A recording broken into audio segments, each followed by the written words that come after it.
Maggie, a retired teacher, finds her post-retirement life consumed by endless childcare for her son Daniel and his wife Jessica's kids, Ethan and Lily. Her dreams of painting and personal fulfillment fade as their demands pile up. A breaking point arrives when they casually extend a vacation, assuming her availability. Maggie's resolve sparks, leading her to set boundaries, shocking her family. As tensions rise, she reconnects with her art and community, rediscovering herself. Will her family respect her newfound independence, or will old patterns persist? The story teeters on this pivotal clash, leaving readers eager for resolution. If Maggie's journey resonated with you, please subscribe to our channel. Your support fuels more heartfelt stories like this. Click the bell for updates, share with friends, and join our community. Tomorrow we've got something extra special waiting. Don't miss it. Thank you for being here. At 67, I, Maggie Wilson, Maggie to those close to me, stood at the threshold of what I thought would be a tranquil retirement. My days were meant to unfold gently, filled with the quiet joy of watercolor painting in the small art studio I'd carved out in my Lakeside Heights ranch house. The room, bathed in soft light from a window framing an ancient oak tree, held my dreams of mornings spent with a steaming cup of tea, brushing vibrant hues across canvas. I'd spent 35 years as an elementary school teacher, pouring my heart into shaping young minds, and now I yearned to nurture my own neglected passions. Yet, 3 years into this new chapter, my easel stood untouched, its surface gathering dust, my paints hardening in their tubes. My calendar, once a blank canvas for my own desires, was now crowded with a single, unrelenting obligation: grandma duty. It began subtly with a Tuesday evening call from my son Daniel. His voice carried that breezy confidence, as if he were discussing the weather rather than upending my life. "Mom, Jessica and I booked a beach house in Myrtle Beach for 10 days next month. Can you stay at our place and watch the kids? Ethan's got soccer practice Monday, Wednesday, and Friday, and Lily needs to be at dance by 4 on Tuesdays and Thursdays." No pause for my response. No inquiry into my plans or well-being. Just a cascade of logistics, as if my time were an open field for him to plow through. I heard Jessica's voice in the background, sharp and distracted. "Ask her if she can come a day early to help us pack." The words landed like a stone in my chest, heavy with the assumption that my life was theirs to schedule. I adore my grandchildren. Ethan, with his insatiable curiosity, always asking how things work, reminding me so much of Daniel at that age, lights up my world with his endless questions. Lily, with her theatrical flair and boundless imagination, can transform any moment into a burst of joy. But somewhere along the line, my role had shifted. I was no longer the grandmother who arrived with warm cookies and planned special outings. I had become an unpaid, full-time caregiver, my days dictated by their needs. What began as occasional afternoons, when Jessica had a high-stakes showing for her luxury real estate business or Daniel was away for his marketing firm, morphed into regular weekends, then school holidays, and eventually any day the kids weren't in class. My life had been quietly annexed, my dreams of painting and personal exploration buried under their expectations. Sitting on my porch one late spring afternoon, the air fragrant with lilacs, my neighbor Eleanor saw through my facade. At 70, with her silver hair neatly pinned and her sharp eyes peering over reading glasses, she radiated a quiet strength. A retired librarian, widowed for nearly a decade, she'd crafted a life rich with purpose, volunteering at the literacy center, hiking with her senior club. "You don't have to say yes, Maggie," she meant, her voice firm yet kind, as she set her teacup down with a deliberate clink. "You're allowed to have your own life." I bristled, reflexively defending my choices. "They're my grandchildren. Family helps family." But Eleanor's words cut deeper. "There's helping, and then there's being taken for granted. When was the last time you painted?" I couldn't answer. The truth was, I couldn't recall the last time I'd touched a brush, the last time I'd lost myself in the flow of color and light. That night, I stood in my art studio, the half-finished lake painting on my easel now dulled by dust. Beside it lay a brochure for a week-long watercolor workshop in Sedona, a dream I'd deferred for 3 years, always sidelined by some grandchild-related emergency. The vibrant reds and golds of the Arizona landscape and the glossy pages seemed to mock my stagnation. I felt a pang of longing, sharp and raw, for the woman I'd once been, the artist who dreamed of capturing the world's beauty on canvas. Where had she gone? The next morning I called Daniel back, my voice betraying none of the turmoil within.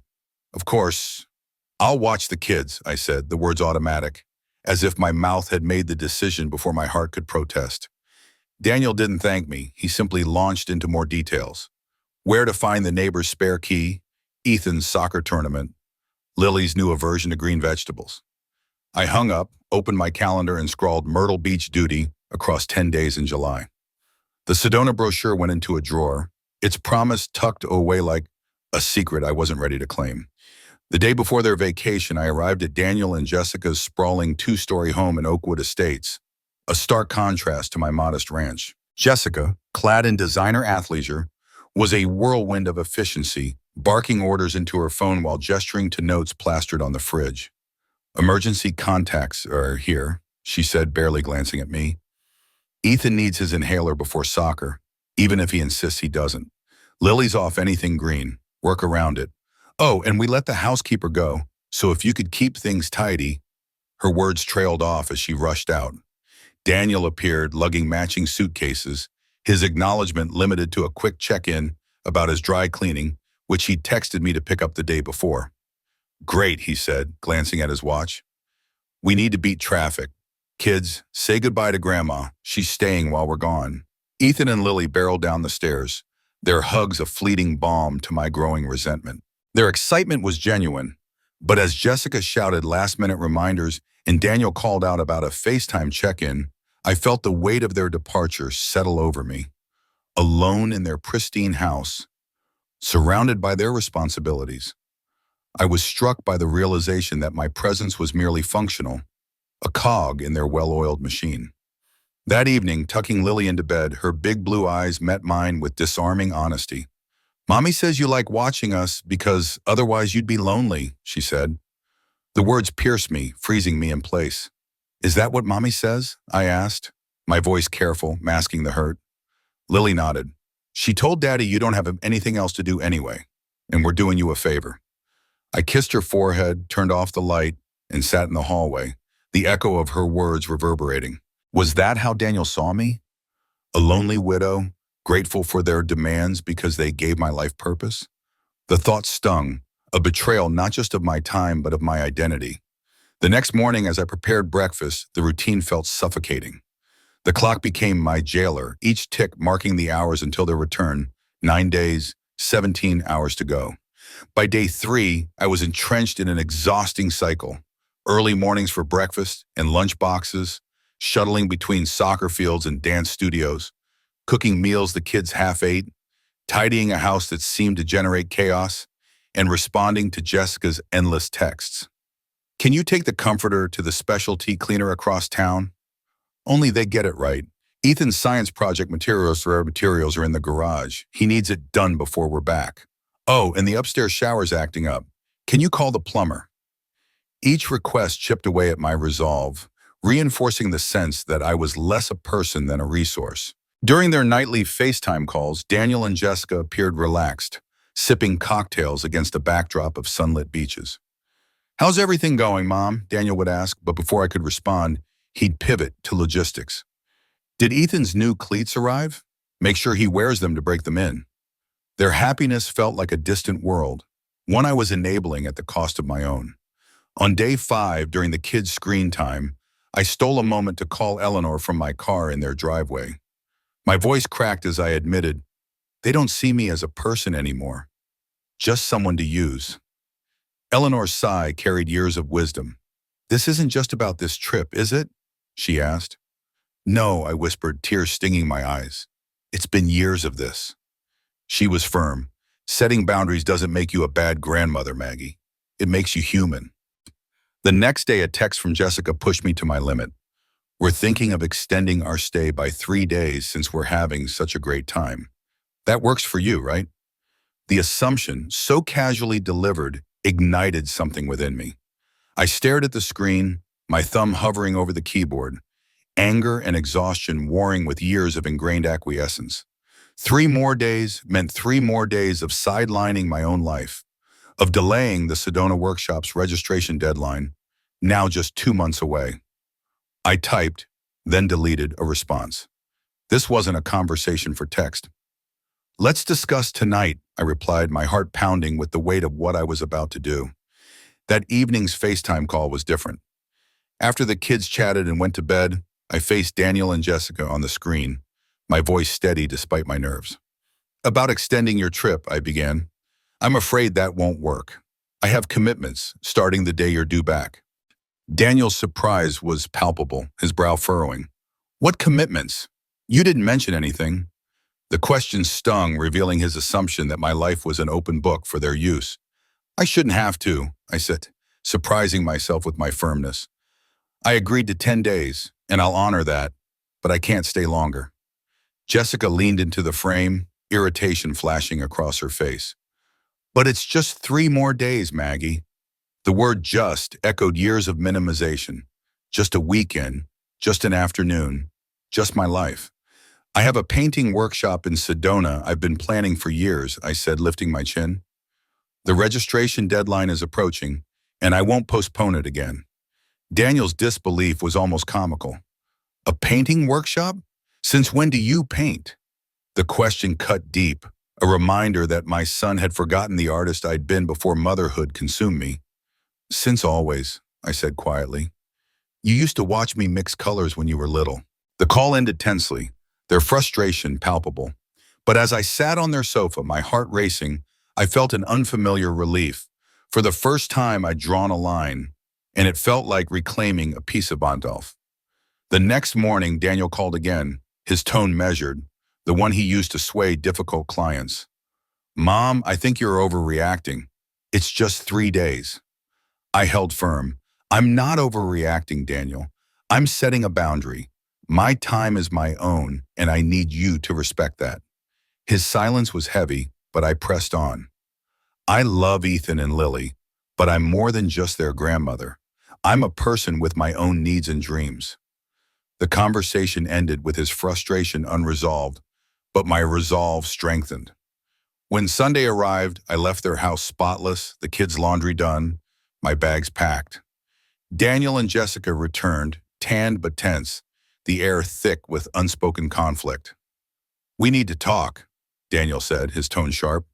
"Not now," I replied, picking up my bag. I have that appointment. We can talk later this week." Driving home, my hands trembled, but my heart was steady. That evening, I registered for the Sedona workshop, the act feeling like a declaration of independence. The days that followed were quieter, my phone no longer buzzing with constant requests. I dusted off my art supplies, rejoined my senior yoga class, and reconnected with friends I'd neglected. At a stoplight, catching my reflection, gray hair, reading glasses, lines etched by years of joy and worry, I searched for the Maggie who'd once painted with abandon. She was still there, waiting. Jessica's call about their industry conference, assuming I'd fill in for her mother's supposed cruise, tested my resolve. "I'm not available," I said firmly, my pulse quickening at her disbelief. "What could you possibly have scheduled for 2 weeks?" she asked, her tone dismissive. "I don't need to justify my plans," I replied. "I'm not your default caregiver." Her cold response, "I'll let Daniel know your priorities," stung, but I stood my ground, a quiet pride blooming within me. A surprising call from Patricia, Jessica's mother, revealed the truth. Her cruise was in August, not July. Jessica had manipulated the situation, pitting us against each other to secure childcare. "Stand your ground, Maggie," Patricia urged. "They'll figure it out when they have no choice." Her words validated my struggle, exposing the deeper pattern of manipulation I'd been blind to. When Ethan fell ill, Jessica's request was different, urgent, genuine. I picked him up from school, his fevered face lighting up at my presence. As he rested on my couch, I painted nearby, and his sleepy observation, "I didn't know you could paint," pierced me.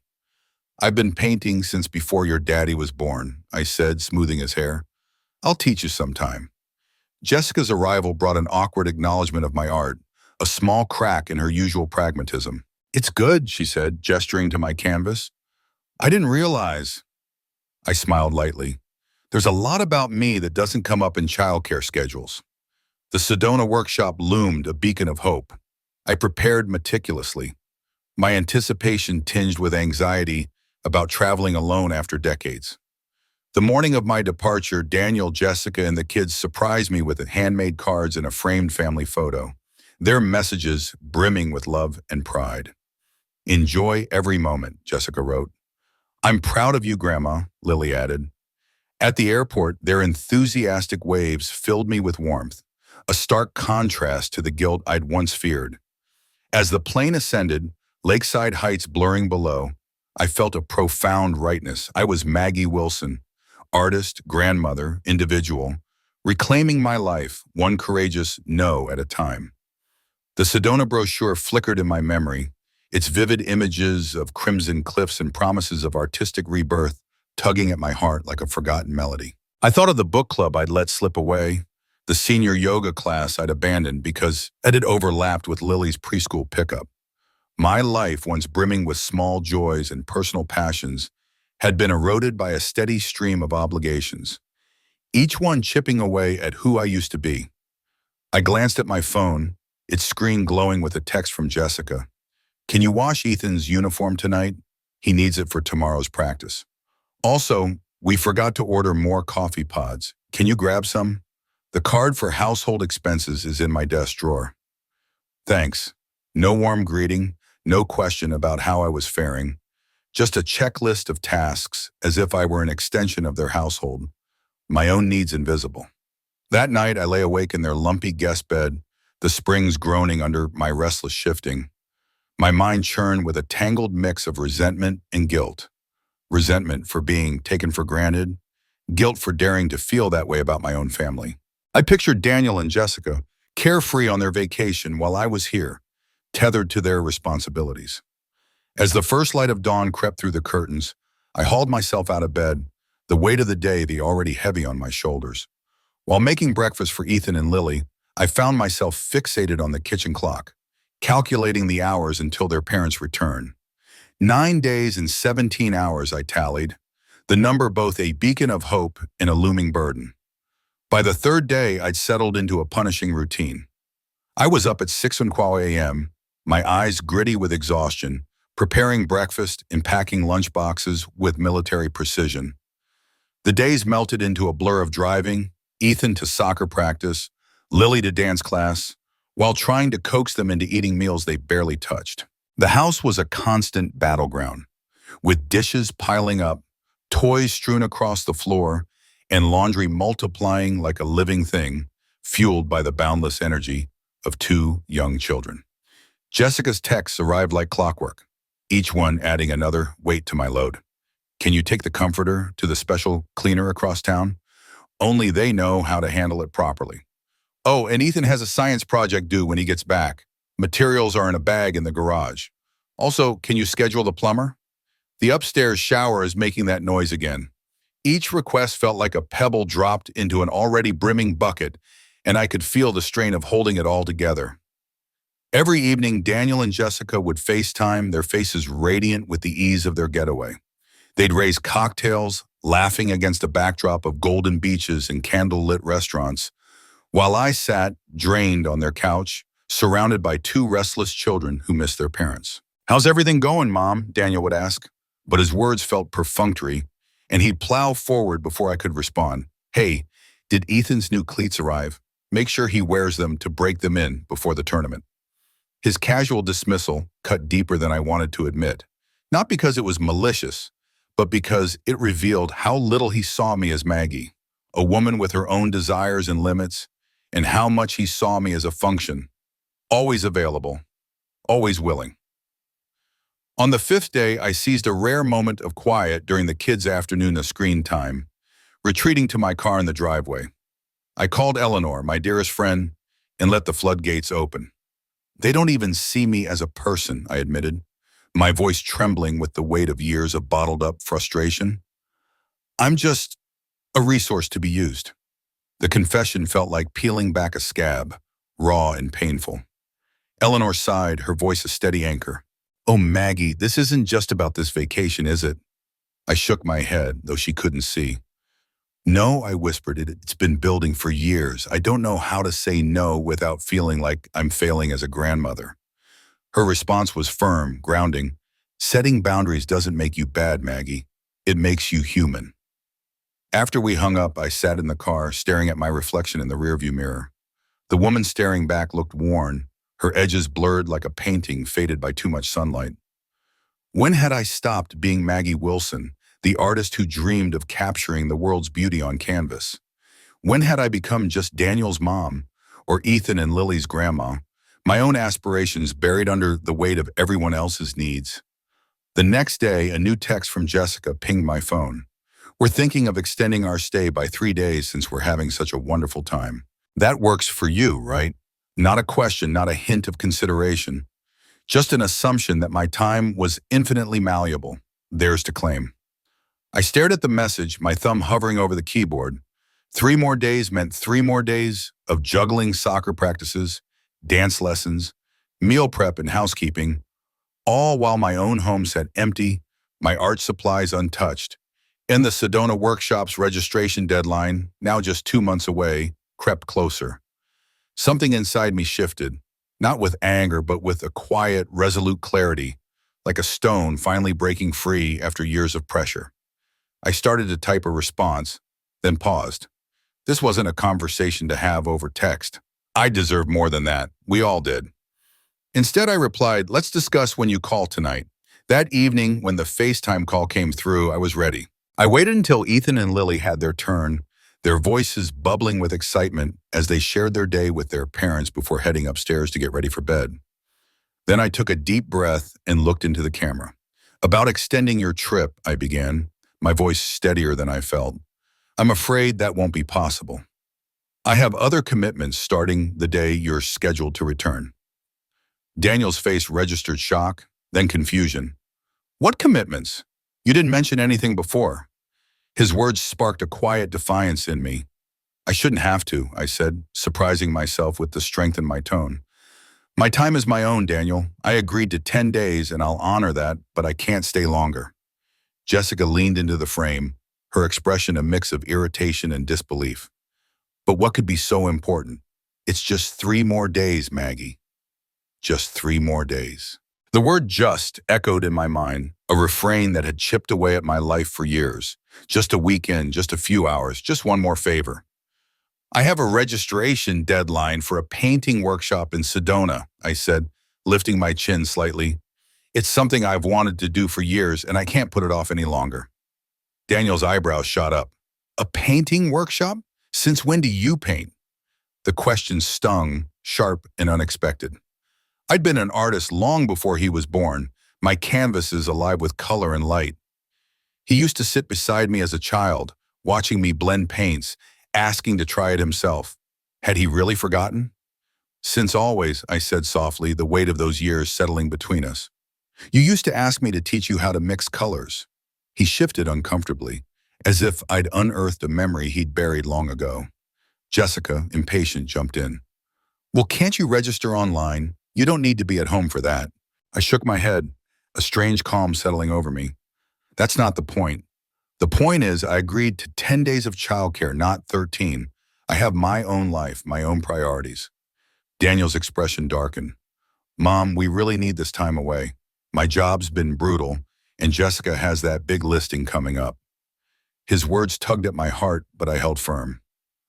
I understand, I said gently, but my answer is still no. I'll be leaving as planned on Sunday. The call ended abruptly, the tension lingering like a storm cloud. I sat on the sofa, my heart racing, but beneath it was something new. Relief, like I'd finally set down a burden I'd carried for decades. For the first time in years, I'd spoken up for myself, not as Daniel's mother or the kid's grandmother, but as Maggie, a woman with her own dreams. The next morning, my phone rang early. It was the moment Daniel's voice crackled through the phone, laced with that polished, persuasive tone he reserved for stubborn clients. I felt a familiar tug in my chest. Mom, he began, his words measured. I think you're blowing this out of proportion. We're not asking for the moon here. His assumption that I'd bend, as I always had, sparked a quiet resolve in me. I drew a slow breath, steadying myself. "I'm not overreacting, Daniel," I said, my voice calm but unyielding, like a river flowing, carving its path through stone. "I'm drawing a line in the sand." A line. His confusion was palpable, tinged with a hint of hurt. "With family, Mom, that's cold." The word cold stung, but I held my ground, picturing the countless times he'd set boundaries without apology. "Is it cold when you tell a client you can't meet on weekends because it's family time?" I asked, my words deliberate. "Or when Jessica blocks off Sundays for herself?" Silence stretched across the line, thick and heavy. Almost tangible. I could almost hear his thoughts scrambling, a mix of defensiveness and realization. "I adore Ethan and Lily," I continued, my voice softening at the thought of my granddaughter's laughter. "Being their grandmother fills my heart, but it doesn't fill all of me. I'm a person, Daniel, with my own passions, my own needs. I've ignored them for too long." The call ended in a mess of strained words, a tangle of emotions left unspoken. Daniel's frustration was clear, and in the background, Jessica's sharp tone sliced through, laced with exasperation. I hung up feeling both anchored and adrift, my heart heavy but resolute. When Sunday arrived, the house gleamed, floors polished, the children's laundry folded with care, every trace of the weekend's joy tidied away. My suitcase waited by the door, a quiet declaration of my decision. Daniel and Jessica pulled into the driveway, sun-kissed from their trip, but visibly tense, their shoulders tight. Ethan and Lily bounded toward them, their excitement a burst of light in the strained atmosphere.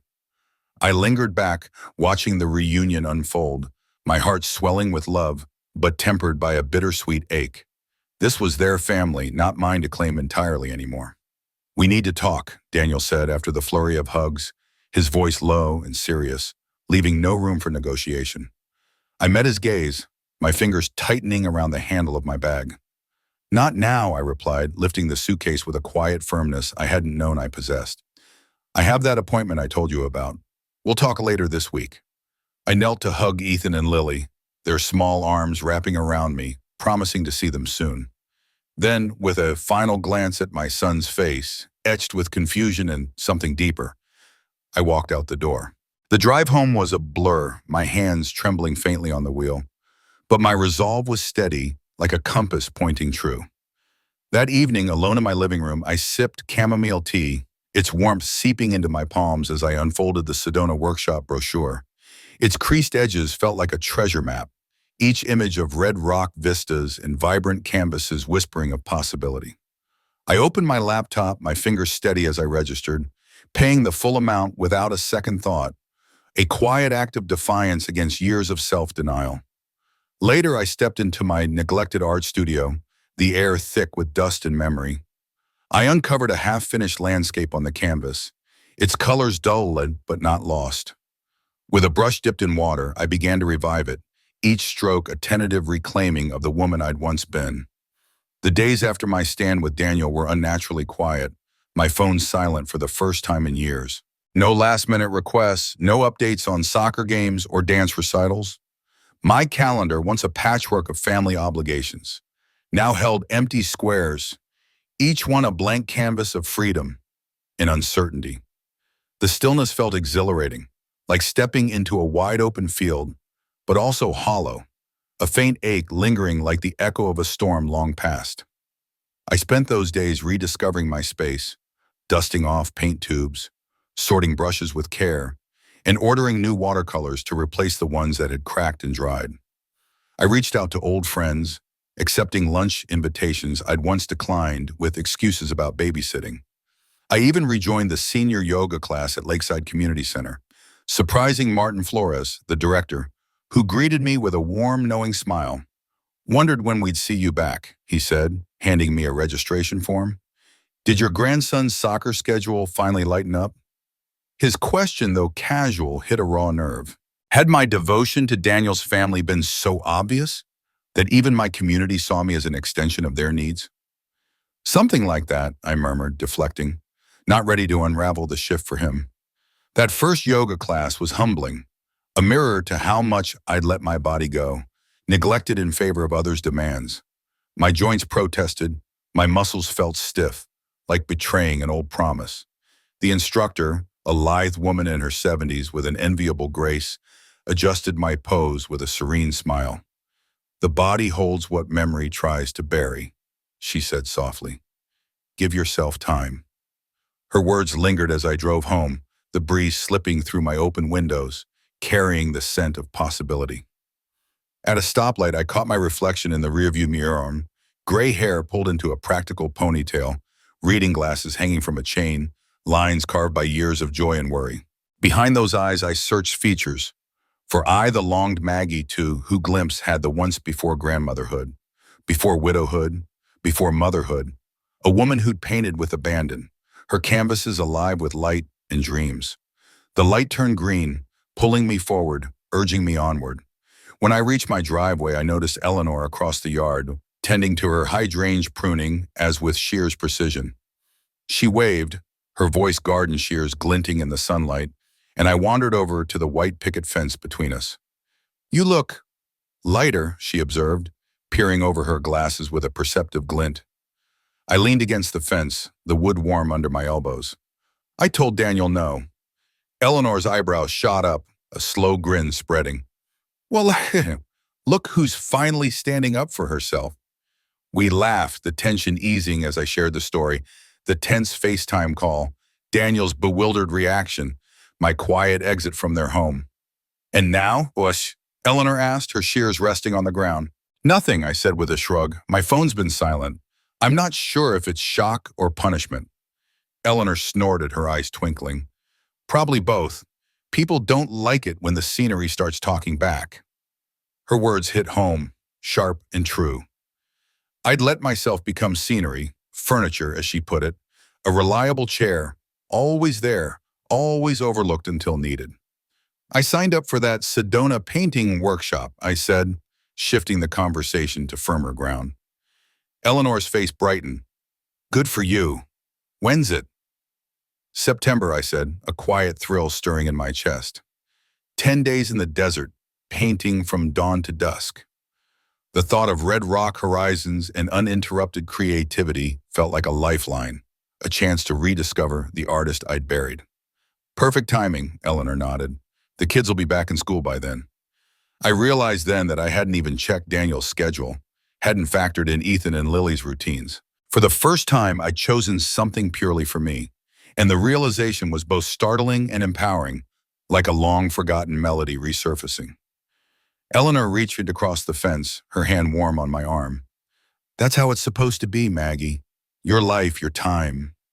That evening, as I prepared a simple dinner for myself, sliced tomatoes, a wedge of bread, the phone rang. Jessica's name flashed on the screen, and my heart gave a cautious lurch. I took a deep breath, steeling myself for what might come next. As I stood in my kitchen, the knife I'd been using to dice carrots for dinner paused midair, its blade catching the soft glow of the afternoon sun. Jessica's voice crackled through the phone, taut and clipped, carrying an edge that might have been irritation or something deeper. Resentment, perhaps, or the weight of her own unspoken frustrations. We need to talk about the summer schedule, she said, bypassing any pleasantries, her words landing like a demand rather than a conversation starter. I set the knife down carefully, the clink of metal against the cutting board grounding me for a moment.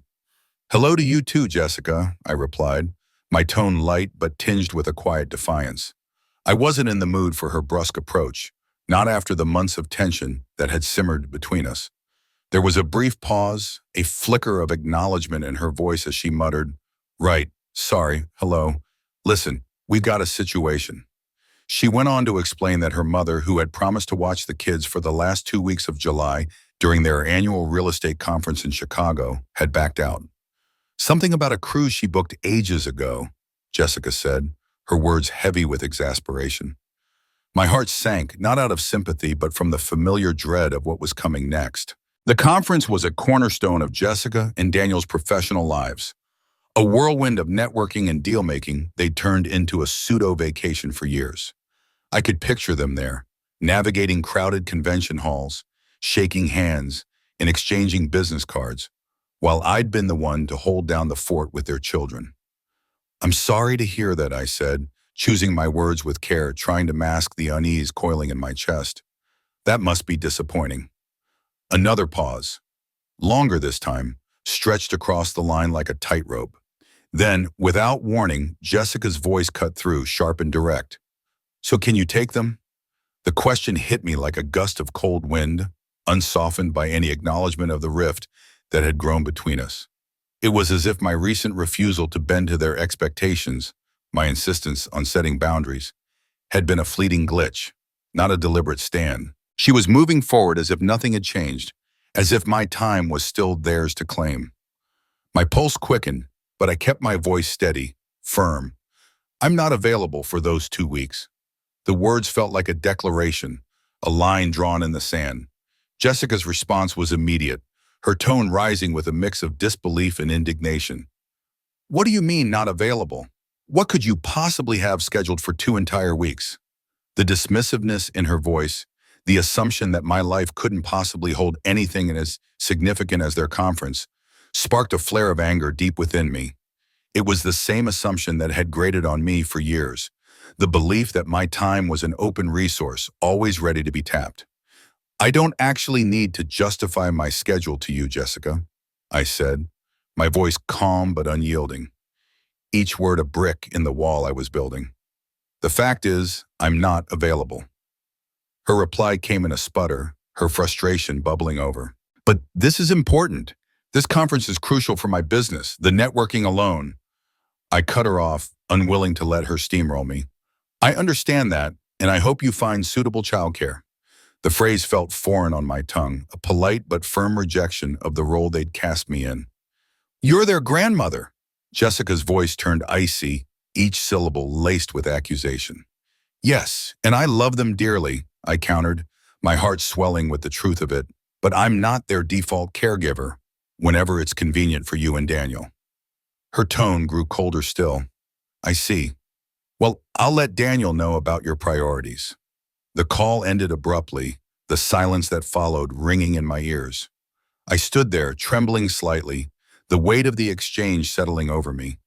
But beneath the anxiety, a small spark of pride flickered. I had held my ground again, and it felt like a victory, however small. The next day, I was in my art studio, the air thick with the scent of turpentine and possibility. I was working on a new painting, a vibrant canvas of swirling blues and golds that felt like an extension of my soul. My phone buzzed, Daniel's name flashing on the screen. I wiped my hands on a rag, the rough fabric grounding me as I braced for what was coming. Mom, he began, his voice a familiar blend of exasperation and forced patience, the same tone he'd used as a teenager when I'd caught him sneaking out past curfew. What's going on with you lately? Hello, Daniel, I replied, keeping my voice warm but measured. I'm fine, thank you for asking. How are you? A heavy sigh came through the line, a sound I knew too well. Mom, Jessica told me about your conversation yesterday. I don't understand why you're being so difficult about this. The conference has been on our calendar for months. His words stung, the implication that their plans should dictate mine. On your calendar, perhaps, I said softly. Not on mine. But you've always watched the kids during the conference, he pressed, his voice rising with frustration. Every year since you retired. He wasn't wrong. For the past 3 years, I'd carved out those 2 weeks in July without question, rearranging my life to accommodate their needs. It had become so routine that they hadn't even bothered to ask this year, not until Jessica's mother canceled. The realization hit me like a quiet revelation. My availability had become an assumption, not a request. Things change, I said simply, my voice steady despite the emotions swirling inside me. What things? What's changed? Daniel's frustration was palpable now, spilling over into his words. I took a deep breath, trying to gather the thoughts that had been simmering for months, maybe years. How could I make him see what had become so clear to me? Daniel, I began, my voice soft but resolute. When was the last time you asked if I was available before making plans that involved me watching the children? Silence hung between us, heavy and telling. When was the last Daniel didn't respond immediately, and when he did, his voice was smaller, tinged with uncertainty. Mom, that's That's what family does. We help each other. Yes, we do, I agreed, my heart aching with the truth of it. But it should be mutual, Daniel. It should be a give and take, not just me giving and you taking. His protest came quickly, but I could hear the doubt creeping in. That's not fair. Isn't it? I pressed gently. When was the last time you offered to help me with something? When did you last check if I needed anything? The silence that followed was deafening, a chasm filled with unspoken truths. I continued, my voice steady but laced with the weight of years. Do you know I had to drop my book club because it conflicted with Lily's dance class? That I gave up yoga because it was during Ethan's soccer practice? That I haven't been able to take a painting workshop I've wanted to attend for 3 years because something always comes up with the children? Daniel's voice, when it came, was quieter, almost chastened. So you're just not going to help us anymore, is that it? The question revealed so much. His perception that my boundaries were a withdrawal of love, a refusal to be there for them. It hurt to hear, but it also strengthened my resolve. That's not what I'm saying, I explained, my voice patient but firm. I'm saying I need to be asked, not told. I need my time to be respected, not assumed. And sometimes, even when asked respectfully, the answer might be no because I have my own plans. Plans, Daniel repeated, his tone flat, as if the word itself was foreign.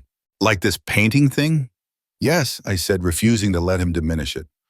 Like the painting thing. Art has always been important to me, Daniel. You used to know that. I thought of the years I'd set aside my brushes to raise him, of the brief burst of creativity I'd reclaimed after retirement, only to let it slip again under the weight of grandparenting duties. The silence that followed was heavy with the history of those choices, the sacrifices I'd made willingly but never fully acknowledged. We really need help with the kids during the conference, Daniel said finally, his voice a mix of stubbornness and something softer, almost like a grudging attempt at respect. Would you please consider watching them? We can work around any appointments you might have. It wasn't perfect, but it was a step, a small concession to the boundary I'd set. Still, I didn't waver. I'm sorry, but I've made other arrangements for those weeks. I'm not available. And what I didn't tell him was that those arrangements were simply plans to live my own life, to paint, to read, to meet Eleanor for lunch and linger over coffee without a schedule to dictate my time. They were plans to reclaim the pieces of myself I'd let slip away. Not out of resentment, but out of a quiet, fierce determination to be more than the role they'd assigned me. As I hung up the phone, the canvas in front of me seemed to glow a little brighter, a promise of the life I was choosing, one brushstroke at a time. In the quiet of my art studio, the late afternoon sun spilled through the window, stretching long, golden shadows across my unfinished painting. The conversation with my son, Daniel, still echoed in my mind, his disappointment sharp and palpable when I told him I couldn't babysit during their Chicago conference. I'd chosen to prioritize my yoga classes, a small act of reclaiming myself as Maggie Wilson, not just the ever-available grandma. As I sat there staring at the half-painted canvas, a heavy exhaustion settled over me, but beneath it, a spark of something else flickered, something alive, invigorating. Each time I stood my ground, I felt a piece of myself, long buried under the weight of family expectations, begin to resurface.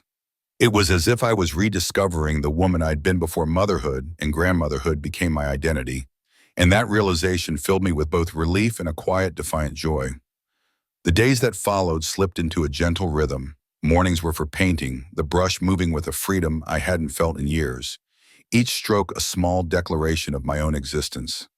3 times a week I went to yoga, my body stretching and strengthening, my mind finding clarity in the stillness of each pose. Fridays were reserved for coffee with Eleanor, my friend whose laughter and sharp insights reminded me I wasn't alone in navigating this new chapter. One afternoon, curiosity led me to the Golden Year Center, where Eleanor had mentioned a support group called Boundaries at Any Age. I wasn't sure what to expect, but the moment I walked in, I was greeted by Ruth Simmons, the facilitator. Her warm voice and practical wisdom immediately put me at ease, like a friend I'd known for years. She invited me to observe, and as I settled into a chair, I felt a quiet anticipation. Ruth's words during the session hit me like a revelation. Many of us were raised in an era where family obligations were sacred, she said, her eyes scanning the room with a knowing warmth. Especially women. We were taught our worth lay in caregiving, in self-sacrifice. Unlearning that is hard work, but it's necessary. I nodded, her words resonating deep within me. I saw myself in her description. Decades spent putting my family's needs before my own, believing that was my role, my purpose. When I shared my story, my voice trembled slightly. My son thinks I'm abandoning them because I won't babysit for 2 weeks. Ruth's smile was gentle, her eyes crinkling with understanding. She'd heard this before, countless times. They often feel that way when you've been their foundation for so long, she said. They panic when the ground shifts beneath them. I protested, my heart twisting with guilt. I'm not trying to punish them. I need to find myself again, to reclaim some part of who I am. Ruth's response was calm but firm. Of course you're not punishing them, but change is uncomfortable. For them, and for you. They'll feel it as a loss at first, even if it's not. Her words lingered with me as I left the center, her phone number tucked into my pocket and a promise to return the following week. Driving home, I felt a strange sense of lightness. Had this community of women my age, who understood the weight of obligation and the courage it took to set boundaries, been there all along, waiting for me to lift my eyes from the endless cycle of childcare and duty? At home, I checked my answering machine out of habit, startled to find a message from Patricia, Jessica's mother. We weren't close. Patricia lived across the country, and her approach to grandmotherhood was far less hands-on than mine. Our conversations were usually limited to polite exchanges during holidays or the occasional birthday call. Her voice on the machine was brisk, purposeful. Maggie, it's Patricia. Jessica mentioned you can't watch the kids during their Chicago trip. I just wanted to touch base directly. Call me when you can. Curiosity piqued, I dialed her number immediately. Patricia answered on the second ring, her tone as direct as her message. Thanks for calling back, she said, skipping pleasantries. Look, I'll be straight with you. Jessica seemed to think I'm taking a cruise during their conference. But that's not true. My cruise is in August, not July. I frowned, confused, my mind racing to piece together the implications. So you could watch the kids during the conference? I asked cautiously. I could, Patricia confirmed, her voice steady but tinged with something sharper. But here's the thing, Maggie. I've already told Jessica no. She didn't take it well, so I suspect she fudged the timeline when she talked to you. A cold realization settled in my chest, heavy and unsettling. Jessica had implied Patricia was unavailable to guilt me into stepping in, assuming we wouldn't compare notes. Do you see it now? Patricia's tone grew pointed. Jessica's always been good at playing people against each other, especially when it comes to childcare. If I'd known you'd already said no, I might have reconsidered. That's how it works. Her words cut deep, exposing a truth I hadn't wanted to face. Jessica's manipulation was so clear now, so deliberate. She'd used her mother's supposed unavailability to pressure me, banking on the fact that Patricia and I rarely spoke directly. Why are you telling me this? I asked, my voice quieter than I intended, a mix of gratitude and unease swirling within me. Patricia sighed, and for the first time I heard a trace of vulnerability in her voice. Because I spent years being the backup plan, the last resort, the grandmother who could never measure up to St. Maggie, always ready to drop everything. It's exhausting, and frankly, neither of us deserves it. Her words stung, not because they were cruel, but because they were true. Without meaning to, I'd set an impossible standard, always available, always willing, making Patricia seem distant by comparison. In doing so, I'd also created an expectation that I'd never say no, a role I'd willingly played until it began to suffocate me. What did you tell Jessica when you declined? I asked, genuinely curious about how another grandmother had navigated this minefield. Patricia's voice softened slightly. I told her I love Ethan and Lily, but I have commitments I'm not willing to break. I suggested practical solutions. Summer camps, hiring a college student as a nanny, things that don't require either of us to sacrifice our plans. It was so simple, so reasonable, yet it had thrown Daniel and Jessica into a panic. Thank you for telling me, I said, my voice thick with sincerity. I think we've both been manipulated more than we realized. Patricia made a sound of agreement, almost a chuckle. Stand your ground, Maggie. They'll figure it out. They always do when they have no other choice. After we hung up, I sat in my living room, the silence heavy with the weight of this new perspective. The pattern was undeniable now. Daniel and Jessica had grown accustomed to treating Patricia and me as interchangeable childcare providers, pitting us against each other when it suited them. It wasn't just about my time being taken for granted. It was a calculated strategy, one I'd been too close to see until now. That evening, a text from Daniel lit up my phone. Found a summer program for the kids during our trip. Expensive but good activities. Would have been easier if family helped out, but we'll manage. The passive-aggressive edge was unmistakable. A subtle jab meant to stir guilt. I typed and deleted several responses, each one laced with defensiveness or justification. Finally, I settled on something simple. I'm glad you found a good program for them. I'm sure they'll enjoy it. No apology, no groveling, just acknowledgement and encouragement. I imagined Ruth's approving nod, her warm smile reinforcing my resolve. This was progress, small but significant. The following week tested that resolve again. Jessica called on Tuesday afternoon, her voice taut with barely contained frustration. Ethan has a fever, she said. The school nurse called, but I'm in the middle of closing a major sale, and Daniel's stuck in meetings all day. Can you please pick him up? This was different, an emergency, not a convenience. I glanced at my schedule. Yoga was in an hour, but this was the kind of moment where family should step in. Of course I can get him, I said, already grabbing my keys. I'll head over now. Jessica's relief was almost tangible through the phone. Thank you, Maggie. I'll try to wrap things up early, but it might be a few hours. That's fine, I assured her. I'll take him to my place so he can rest. As I drove to the school, I reflected on the difference between this request and the ones before. This was urgent, unexpected, and Jessica had asked, not assumed. Helping in this moment felt right, like a gift freely given rather than an obligation extracted. At the nurse's office, Ethan looked pale and miserable, his usually bright eyes dulled by fever. My heart ached for him, and as I guided him to the car, I felt a quiet certainty that this was the kind of support I wanted to offer. On my terms, when it truly mattered. The moment I stepped into the school nurse's office, I could see the fever had drained the usual spark from Ethan's eyes. His normally boundless energy, the kind that could fill a room with laughter and endless questions, was subdued, his small frame slumped in the chair. But when his gaze landed on me, a faint light flickered across his flushed face, as if my presence alone offered a sliver of comfort amidst his discomfort. Grandma, he murmured, his voice soft and raspy as he leaned into me, his warmth pressing against my side as I signed the paperwork to take him home. I don't feel good, he added, his words carrying a quiet plea that tugged at my heart. I know, sweetheart, I replied gently, guiding him toward the car with a steady hand on his shoulder.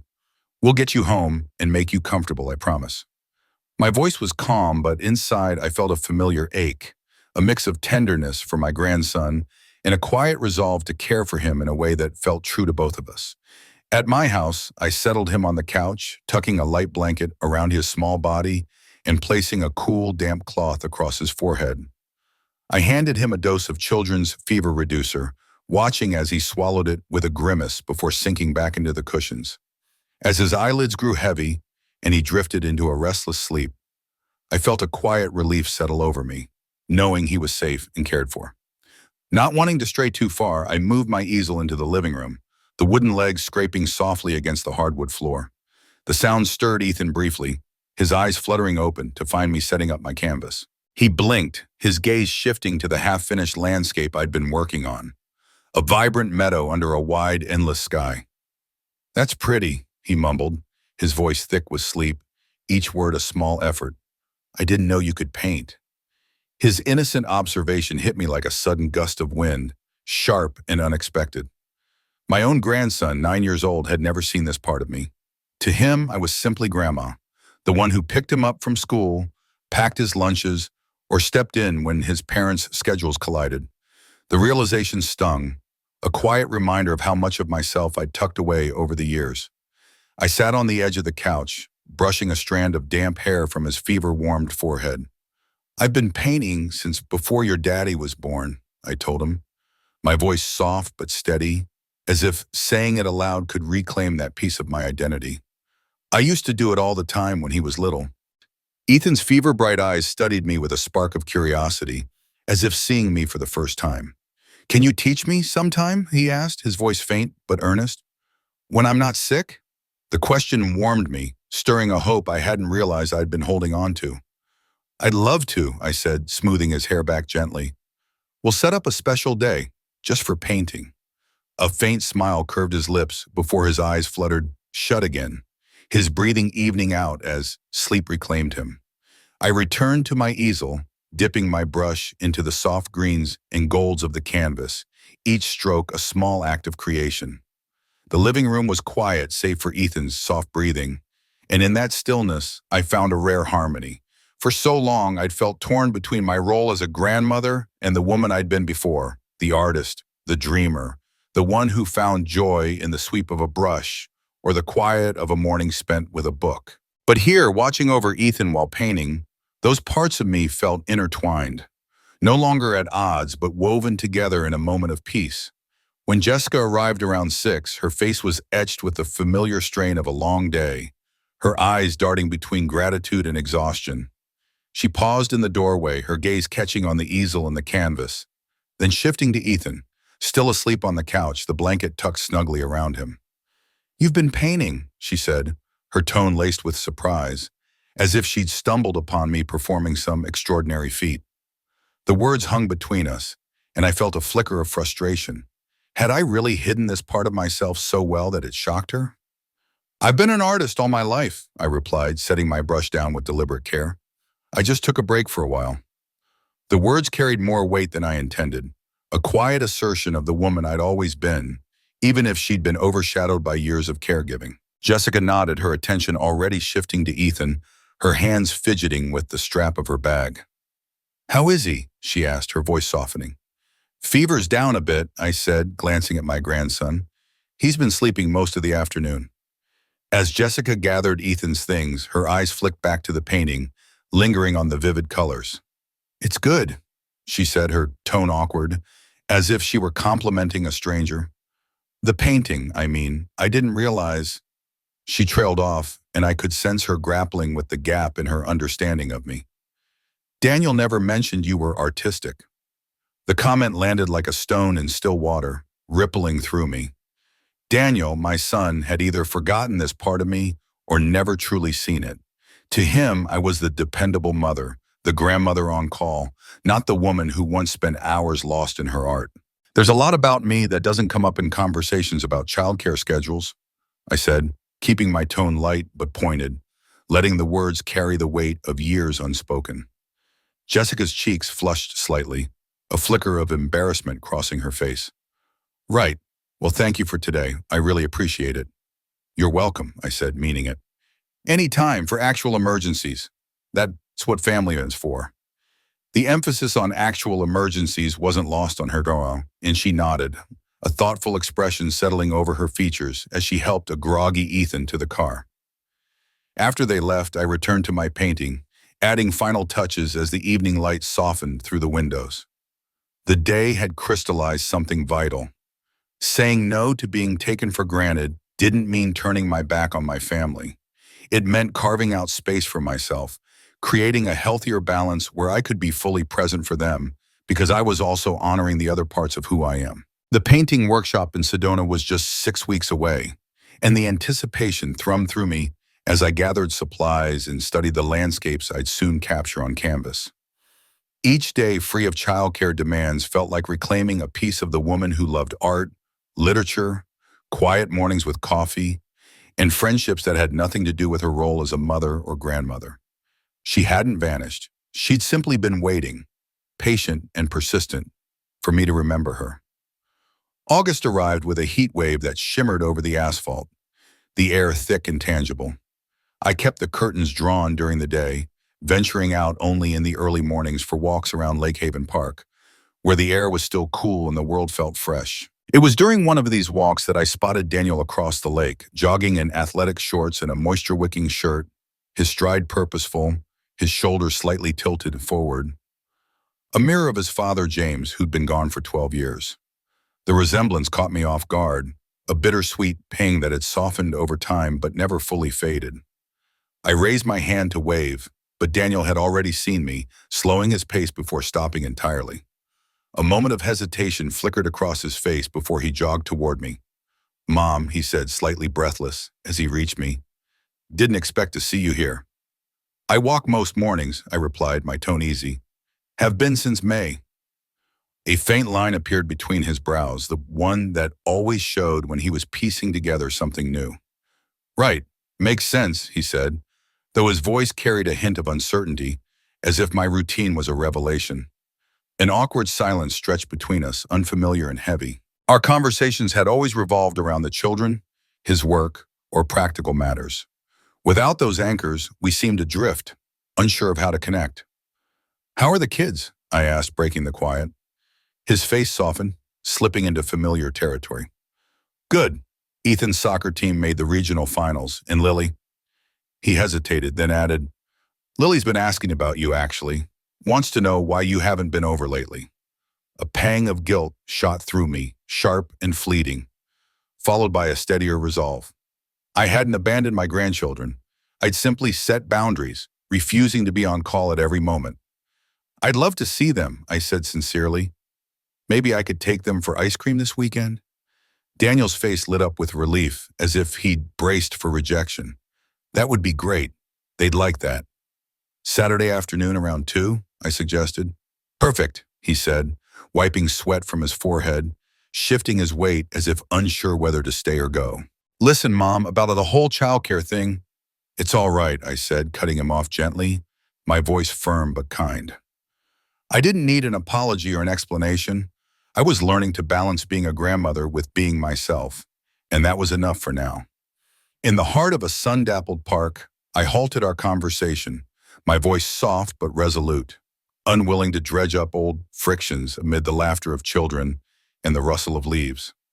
"We're navigating this as we go, Daniel," I said, watching my son nod, though his eyes flickered with unspoken thoughts, a quiet storm brewing beneath his calm exterior. "Yeah, we are," he murmured, glancing at his fitness tracker, its sleek face reflecting his need to move, to escape the weight of our exchange. I should finish my run before heading to the office. I stepped aside, a pang of formality piercing my chest as he jogged off, his silhouette shrinking into the distance. "See you Saturday," I called, but the words felt hollow, like an echo between strangers rather than a mother and her son. As he disappeared around a bend, I stood rooted, a part of me grieving the chasm that had grown between us, while another part accepted it as the price of forging a healthier bond. The ache was bittersweet, a reminder of love tangled in the thorns of growing pains. Saturday dawned with a brilliance that seemed to promise renewal. I spent the morning in my studio, lost in the flow of a watercolor study capturing Lake Haven at dawn, its serene hues inspired by my solitary walks along its shores. The act of painting was a reclaiming of myself, a quiet rebellion against years of prioritizing others' needs. Time slipped away, and when I glanced at the clock, my heart skipped. 1:30 already. I hurriedly cleaned my brushes, changed into fresh clothes, and drove to Daniel and Jessica's, arriving at their doorstep precisely at 2 o'clock. Before I could even raise my hand to the bell, the door flew open, and Lily, my 6-year-old granddaughter, launched herself into my arms with such exuberance that I nearly stumbled backward. "Grandma, you came," she squealed, her joy so pure it seemed to light the air around us. Her small arms wrapped tightly around my neck, and I bent to hug her, my heart swelling like a sail catching the wind. "Of course I came, sweetheart," I said, my voice thick with emotion. "I promised, didn't I?" Behind her, Ethan approached with the measured caution of a 9-year-old guarding his dignity, but his smile was warm, unguarded. "Hi, Grandma," he said, and I felt a quiet triumph in that small gesture of trust. Jessica appeared in the hallway, her face a careful mask of neutrality. "Hello, Maggie," she said, her tone polite but cool, lacking the warmth we'd once shared so easily. "Thanks for taking them out." I understood her reserve. In her eyes, I'd failed them during a time of need, upending their meticulously planned childcare system. From my perspective, I'd simply begun to value my own time, carving out space for my own life. Both truths coexisted, I supposed, like parallel rivers flowing side by side, never quite merging. Happy to do it, I replied, matching her politeness. We won't be too long. Sweet Scoops, the local ice cream parlor, buzzed with the energy of a summer weekend. Families filling the vibrant booths and spilling onto the patio, their chatter a lively hum. We claimed a small table by the window, the children's excitement crackling like static as they pored over the menu's extravagant offerings of sundaes and splits. Ethan's eyes widened at the chocolate explosion, a towering concoction of 5 scoops and a cascade of toppings. Can I get that one? He asked, his voice alight with hope. I laughed, imagining the sugar rush that would follow. That's enough to fuel a rocket ship, kiddo. How about we stick to regular Sundays today? To my surprise, he nodded, unfazed. Okay, but can I get extra whipped cream? Extra whipped cream is a deal breaker, I said with mock solemnity, earning a grin that lit up his face. Lily, usually a whirlwind of chatter, was quieter today, her gaze fixed on me with an intensity that belied her 6 years. After we ordered, she finally spoke, her voice small but piercing. Are you mad at us, Grandma? The question hit me like a sudden gust, stealing my breath. Of course not, sweetheart, I said, leaning closer. Why would you think that? She fidgeted with her napkin, folding it into ever smaller triangles, her fingers betraying her unease. Because you don't come over anymore. Daddy said you're too busy. I glanced at Ethan, who was staring out the window, his posture stiff but his ears attuned to every word. So this was the story Daniel and Jessica had woven to explain my absence. Not that I'd set boundaries to protect my own space, but that Grandma had suddenly become too preoccupied for them, and the realization twisted in my chest, a mix of frustration and sorrow. I'm never too busy for you, I said carefully, choosing each word as if laying stones for a fragile bridge. But you know how sometimes you need time to play with your days or read your books alone? Lily nodded, her eyes wide. Well, grandmas need that too, time for our own hobbies, friends, and adventures. Ethan turned back, curiosity softening. Like painting, he asked. Dad said you used to paint a lot. I did, I confirmed, a warmth spreading through me at his interest. And I'm doing it again now.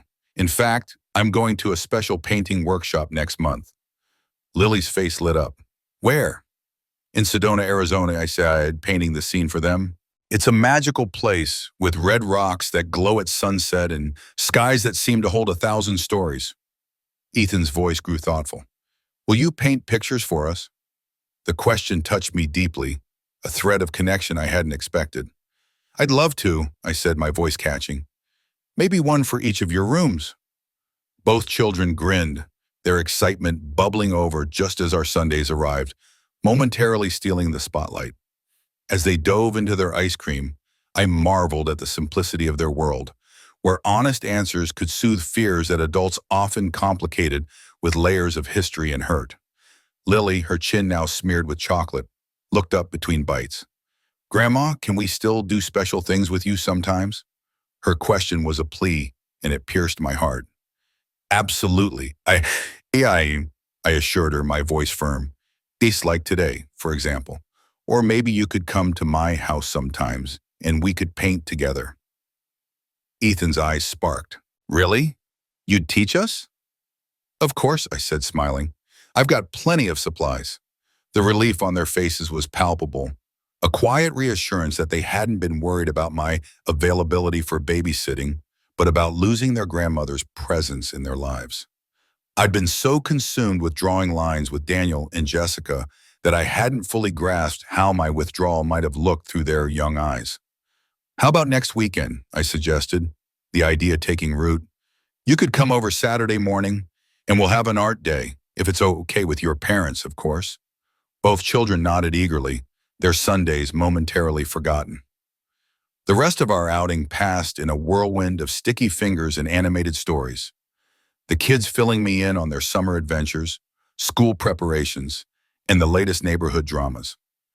By the time we pulled into their driveway, the initial awkwardness had melted away, replaced by a warmth that felt like a small victory. Daniel was in the living room, a magazine open on his lap, but his eyes fixed on the door, a subtle tension in his posture betraying his anticipation. When we walked in, his face softened with relief. "Did you have fun?" he asked, and the children erupted into a chaotic recounting of our afternoon, complete with vivid descriptions of their Sundays and my promise of an art day. "Can we, Dad? Can we go to Grandma's to paint next Saturday?" Ethan asked, practically vibrating with excitement. Daniel's gaze flicked to me, a silent question in his eyes. I gave a slight nod, and he smiled. "If Grandma's offering, then yes, of course." Lily glanced around. "Where's Mom?" "She had a last-minute showing," Daniel explained. "She'll be home for dinner." I gathered my purse, preparing to leave. "I should get going," I said, bending to accept the children's enthusiastic hugs, their small arms wrapping around me like a lifeline. It was lovely spending time with you both. Daniel followed me to the door, his steps hesitant. "Thanks for taking them out," he said, his voice low. "They've missed you." "I've missed them too," I admitted, but my tone grew firm. "But that doesn't change the boundaries I've set, Daniel." He sighed, running a hand through his hair, a gesture so achingly familiar from his teenage years that it tugged at my heart. The moment hung between us, heavy with unspoken history. But for now, it was enough to know we were trying, each in our own way, to find a new path forward. The adjustment hadn't been easy for any of us, and I could feel the weight of it in every conversation, every careful step we took around each other. When he mentioned the hours from summer program for the conference week, his voice carried a reluctant optimism, like he was testing the waters of this new normal. "It's working out," he said, almost as if he didn't want to jinx it. "The kids are actually excited about it. Ethan's soccer buddy is enrolled too." I nodded, a quiet acknowledgement of the solution we'd pieced together.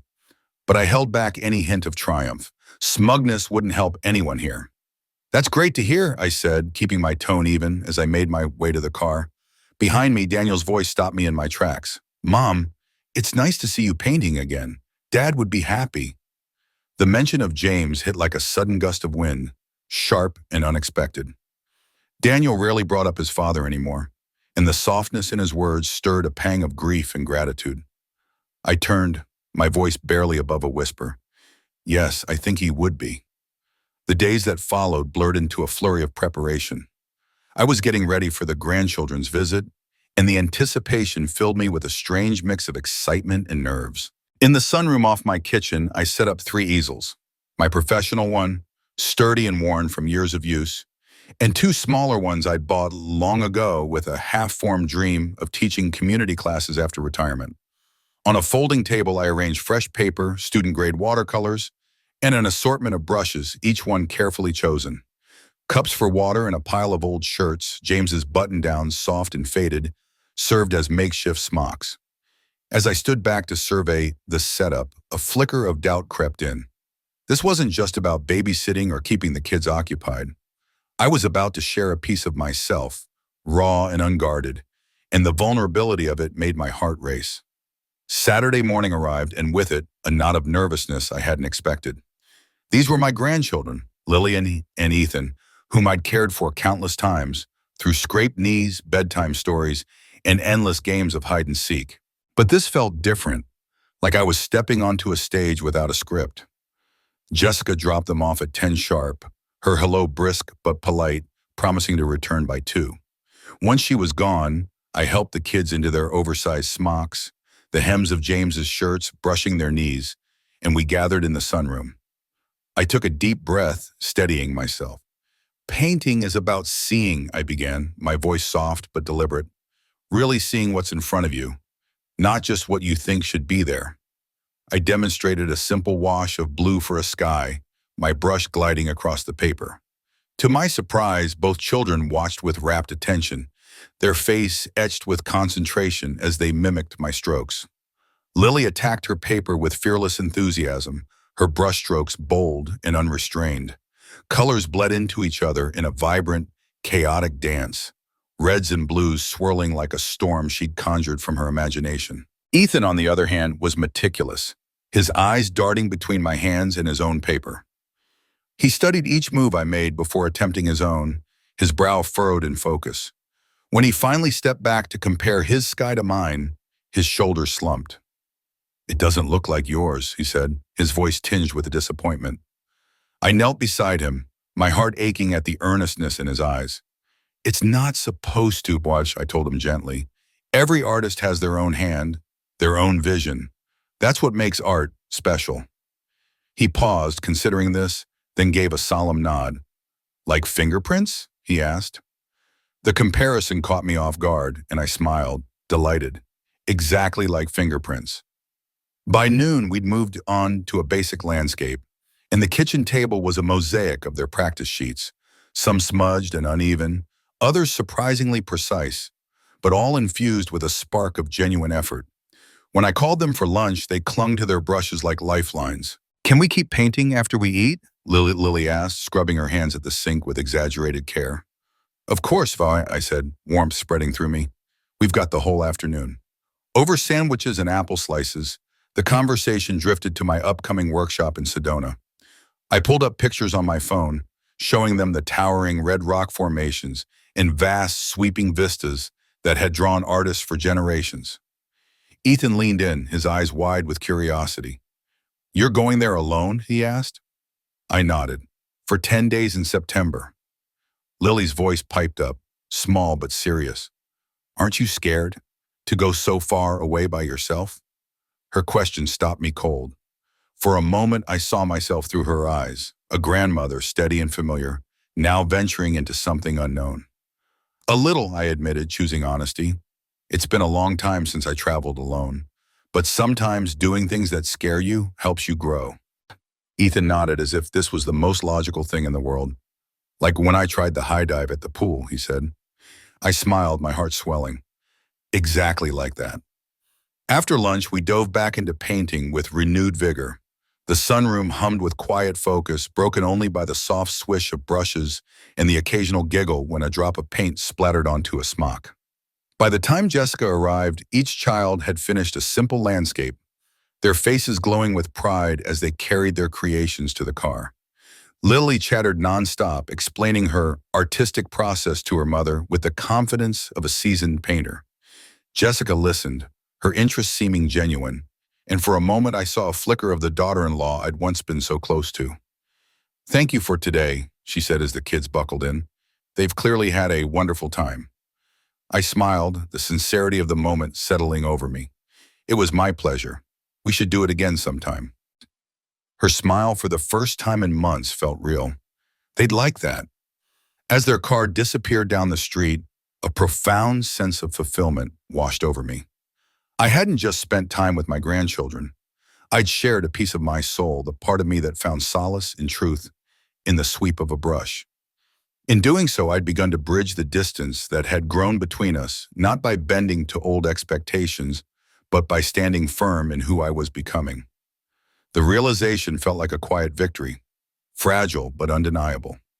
The following week, I met Eleanor for our usual Friday coffee at the Daily Grind. As I recounted the painting day, her eyes sparkled with a knowing warmth.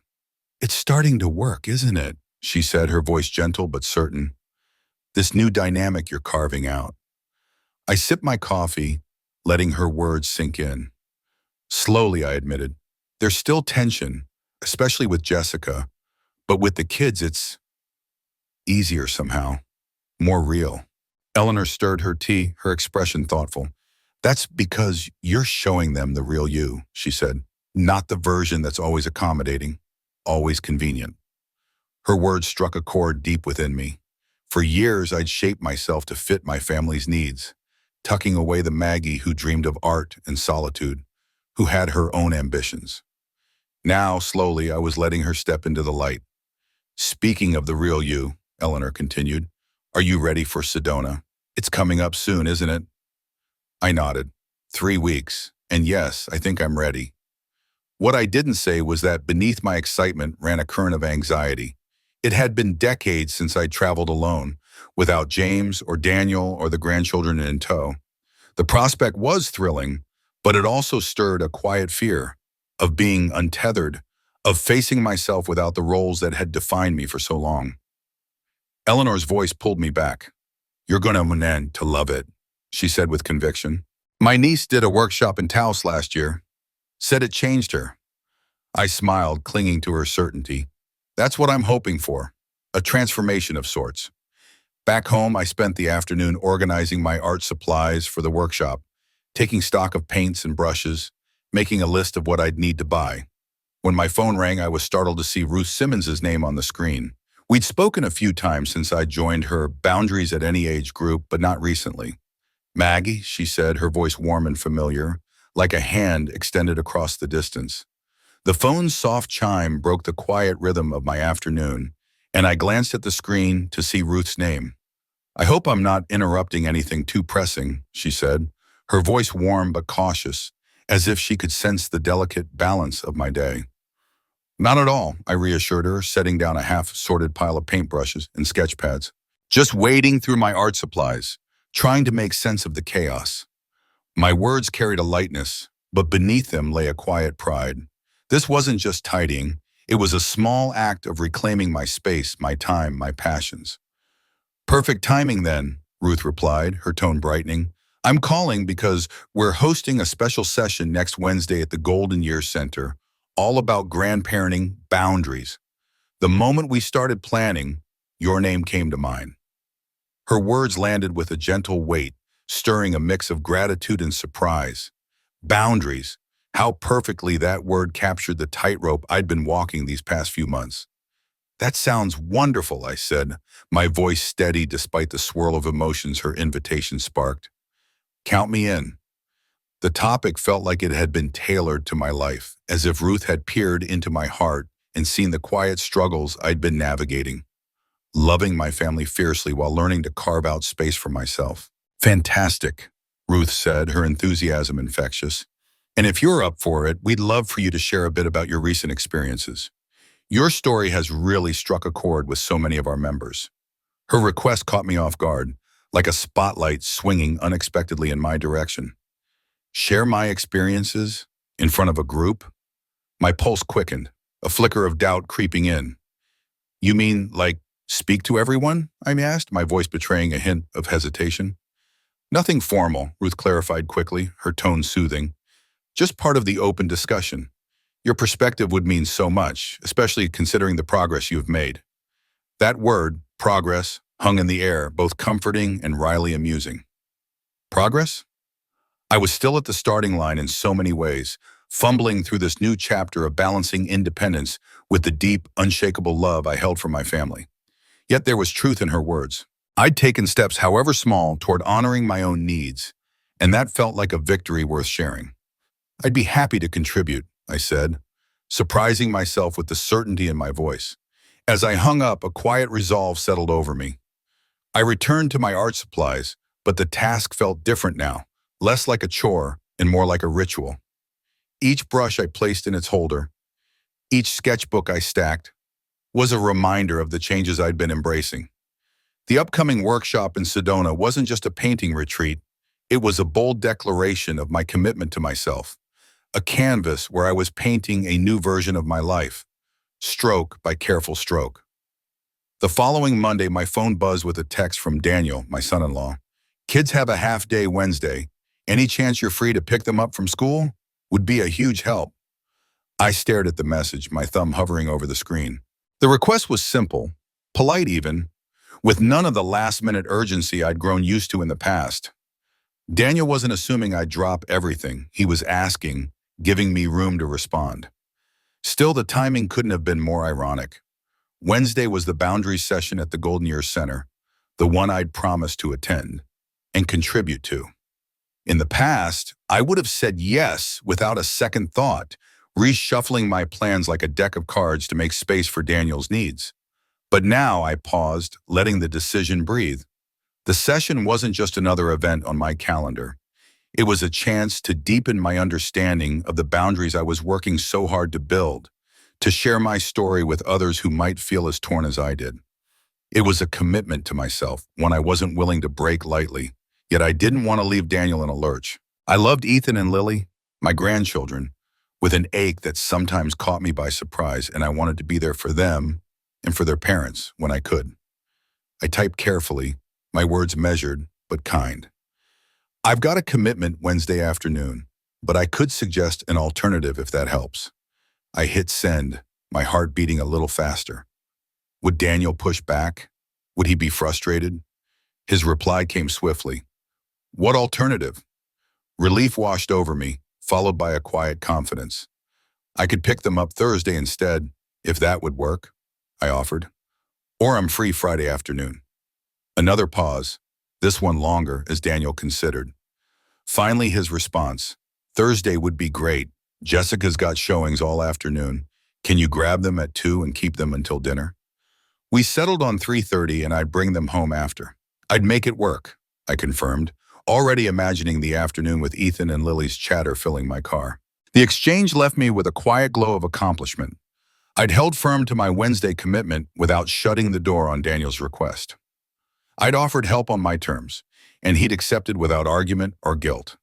It was a small moment, but it felt like a cornerstone in the new foundation I was building. A relationship with my family that respected everyone's needs, including my own. Progress, I was thinking, smiling to myself as I savored that word again. Wednesday's session at the Golden Year Center was more powerful than I dared to expect. The room buzzed with a quiet energy. Nearly 20 seniors gathered in a loose circle, their faces a mix of warmth and weariness. Mostly women filled the chairs, but a few men sat among them, their presence adding a layer of shared understanding. Ruth welcomed us with her usual grace, her voice like a gentle current pulling us together. Grandparenting is often painted as pure bliss, she began, all the joy of parenting with none of the weight. But for many of us, it's a far more tangled reality. Today, we're diving into how we can set boundaries while cherishing those precious relationships with our grandchildren. What followed was a conversation that cracked open something deep inside me. Around the circle, I heard echoes of my own heart. Grandparents who felt taken for granted, whose time and energy were assumed rather than requested, who wrestled with the tension between love and independence. One woman spoke of her frustration when her daughter expected her to babysit at a moment's notice. Another described the guilt that kept her from saying no, even when her body screamed for rest. I listened, my chest tight with recognition. I wasn't alone. When Ruth turned to me, inviting me to share, I hesitated. My story felt raw and unpolished, like a painting still wet on the easel. But as I spoke, my voice found its footing, carrying the weight I hadn't realized I'd been holding. These past few months, I began, I've been learning to redraw my life's lines. It started with small things, saying no to last-minute requests, carving out time for my art. But the hardest part has been unlearning the guilt. My voice caught as I shared the Myrtle Beach retreat, the day I'd painted with Ethan and Lily in my studio, the way those moments had shown me that love could thrive without obligation. We were raised to believe self-sacrifice is the only way to show we're care, I said, my eyes sweeping the room. That family comes first, always. Letting go of that has been the hardest thing I've ever done. Heads nodded, eyes glistening with shared understanding. An older man in a plaid shirt spoke up, his voice gruff but earnest. My daughter thinks my retirement means I'm just sitting around, waiting for her calls to babysit. She doesn't see I've got my own life, my own plans. A silver-haired woman across the circle chimed in, her words sharp but sad. It's like they think our time isn't as important as theirs, like our lives don't matter as much. Ruth's voice wove in, calm and wise. The key is remembering that saying no to being taken advantage of isn't mean saying no to the relationship. It's about building something stronger, more balanced, more honest. Her words landed like a truth I'd known but never named. I wasn't pulling away from my family. I was reshaping their connection into something healthier, more respectful. The day I'd spent painting with Ethan and Lily had shown me that, a moment of joy built on shared interest, not duty. After the session, several people approached me, their voices low and heartfelt. They shared their own stories, thanked me for putting their feelings into words. A woman named Martha, her eyes kind but weary, pressed a small card into my hand. This quote got me when I was where you are now, she said softly. Later, alone in my car, I read the card. The only person you should try to be better than is the person you were yesterday.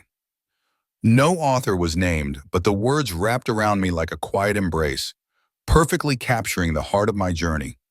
not measuring myself against other grandmothers or some impossible standard of selflessness, but simply striving to be more true to who I was. Thursday afternoon, I pulled up to the school, and Ethan and Lily bounded into my car, their backpacks comically oversized, their voices a whirlwind of energy. "Can we paint again, Grandma?" Lily asked, her eyes sparkling with hope. "If you'd like," I said, my heart lifting at her enthusiasm. "Or we could try something else. What do you feel like doing?" I offered, savoring the freedom of letting them choose. Ethan piped up, his voice thoughtful.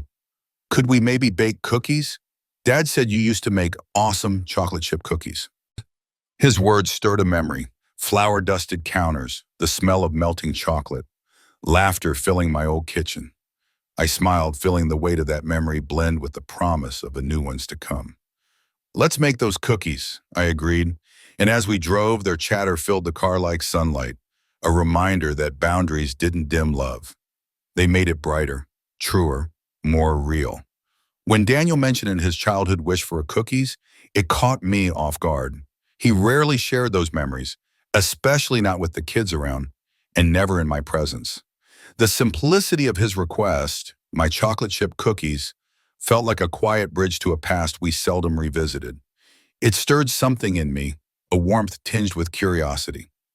"We can absolutely bake cookies," I said, my voice brighter than I expected. "I'm pretty sure I've got everything we need at home." That afternoon, the kitchen became a whirlwind of flour and joy. Ethan and Lily, my grandchildren, dove into the task with boundless enthusiasm, their small hands scattering ingredients with more passion than precision. Laughter bounced off the walls as dough splattered and chocolate chips spilled. Ethan, at 8, took his role seriously, measuring sugar with a furrowed brow, while 6-year-old Lily declared herself the taste tester, sneaking bits of dough when she thought I wasn't looking.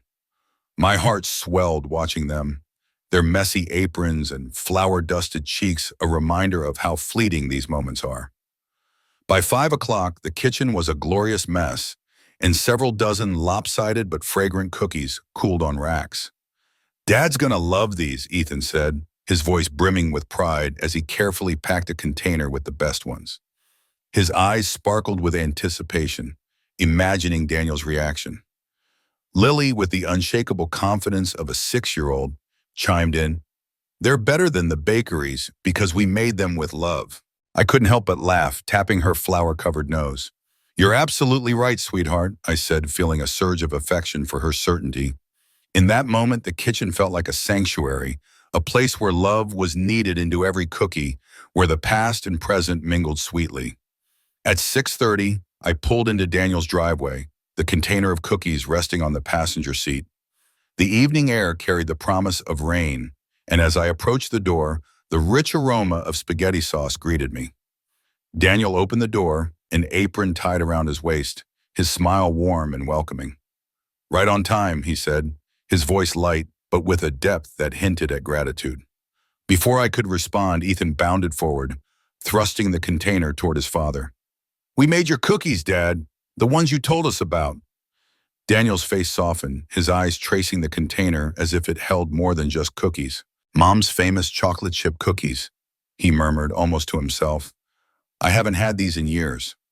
His voice carried a quiet ache, a longing for simpler times when he was the child in the kitchen, sneaking dough under my watchful eye. I teased gently, "You'll have to share, you know." He winked at the kids, who giggled and replied, "We'll see about that." The exchange was effortless, a rare moment of warmth that felt like the family we used to be, before schedules, expectations, and unspoken tensions had strained our bonds. Driving home, I let the day's glow linger in my thoughts. The past few months had been a rocky path, navigating the delicate balance between being a devoted grandmother and carving out space for myself. Childcare demands had once threatened to consume me, leaving little room for my own dreams. But today felt like a glimpse of what could be.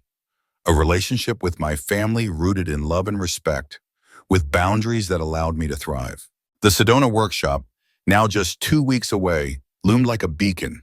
It wasn't just a trip, it was a declaration of independence, a step toward a life where I could be both grandmother and woman, not one at the expense of the other. The road hadn't been easy, and more challenges awaited, but for the first time I saw a future where harmony was possible. I wasn't perfect, doubt still crept in, and I stumbled sometimes. But I was moving forward, steadier with each step. A week before my departure, a text from Jessica caught me by surprise. "Would you like to join us for dinner Saturday? Just adults. Daniel's parents are taking the kids overnight." I read it several times, searching for clues to her intent. Was this a peace offering, a chance to mend fences before my trip? Or did they have new expectations, hoping a relaxed meal would soften my resolve? My fingers hovered over the keyboard, uncertainty gnawing at me. But the past weeks had shown flickers of understanding between us, and I decided to trust that possibility. "Thank you for the invitation," I replied. "I'd be happy to join you." Whatever their reasons, I'd approach the evening with an open heart, ready to build on the fragile foundation we'd begun to lay. Saturday brought a soft rain, its gentle patter against my windshield, a soothing backdrop as I drove to Daniel and Jessica's. The neighborhood glowed under streetlights, each house a warm rectangle of light against the dusk. I parked behind Daniel's car, noting Jessica's was absent, likely delayed by a property showing, her real estate work often spilling into weekends. Daniel greeted me at the door before I could knock, his kiss on the cheek warm and familiar. "Perfect timing," he said, taking my raincoat. "Jessica just called. She's on her way." Her showing ran late. The house was quiet without the kids' lively chaos, a stillness that felt both calming and unfamiliar. As Daniel led me to the living room, I noticed subtle changes. New throw pillows, a framed photo of the kids and me from our painting day, their proud smiles beaming beside their colorful landscapes. "Can I get you something to drink?" Daniel offered. "I opened a nice Cabernet." I nodded, settling onto the sofa. "That sounds lovely." He returned with 2 glasses, handing me one before sitting in the armchair nearby, a small but deliberate choice that felt like an invitation to connect. "Dinner's almost ready," he said, "just waiting for the roast to rest. Jessica wanted to try your recipe, the one with rosemary and garlic." I blinked, surprised. My pot roast recipe? I didn't know Jessica was interested in my cooking. Daniel looked slightly sheepish, swirling his wine. "She's been asking about you lately, about what you were like when I was growing up, the things you did." His words hung in the air, unexpected and heavy with meaning. I took a sip of wine, processing. "That's surprising," I said, my voice soft.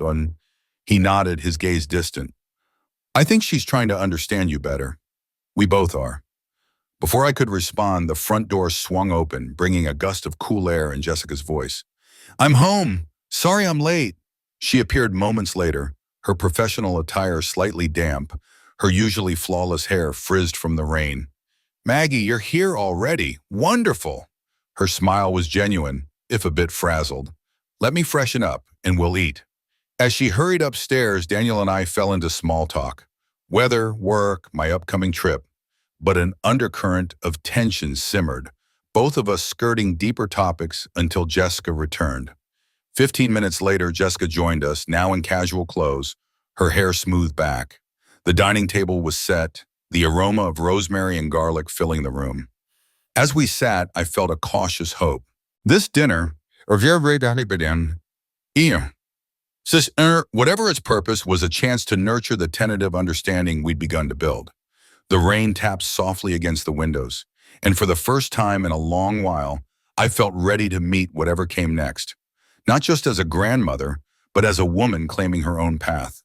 The scent of roasted vegetables and fresh herbs wafted through the air as Maggie stepped into Daniel and Jessica's dining room, stirring memories of countless family dinners from years gone by. The table was a vision of care, candles casting a soft, flickering glow, water glasses sparkling, and serving dishes arranged with a quiet reverence. Jessica had clearly poured her heart into the meal, and Daniel's steady presence in the kitchen, moving with practiced ease, hadn't gone unnoticed. As they took their seats, Maggie's lips curved into a warm smile.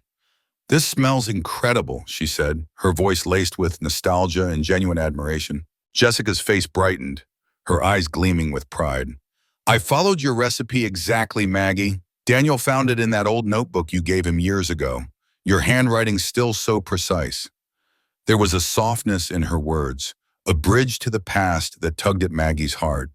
The meal began with the familiar cadence of family conversation, the kind that filled Sunday dinners in years past. They spoke of Ethan and Lily's preparations for the new school year, Jessica's bustling real estate market, and Daniel's recent promotion, a hard-earned milestone at his firm. It was the sort of easy, surface-level chatter that felt comfortingly routine.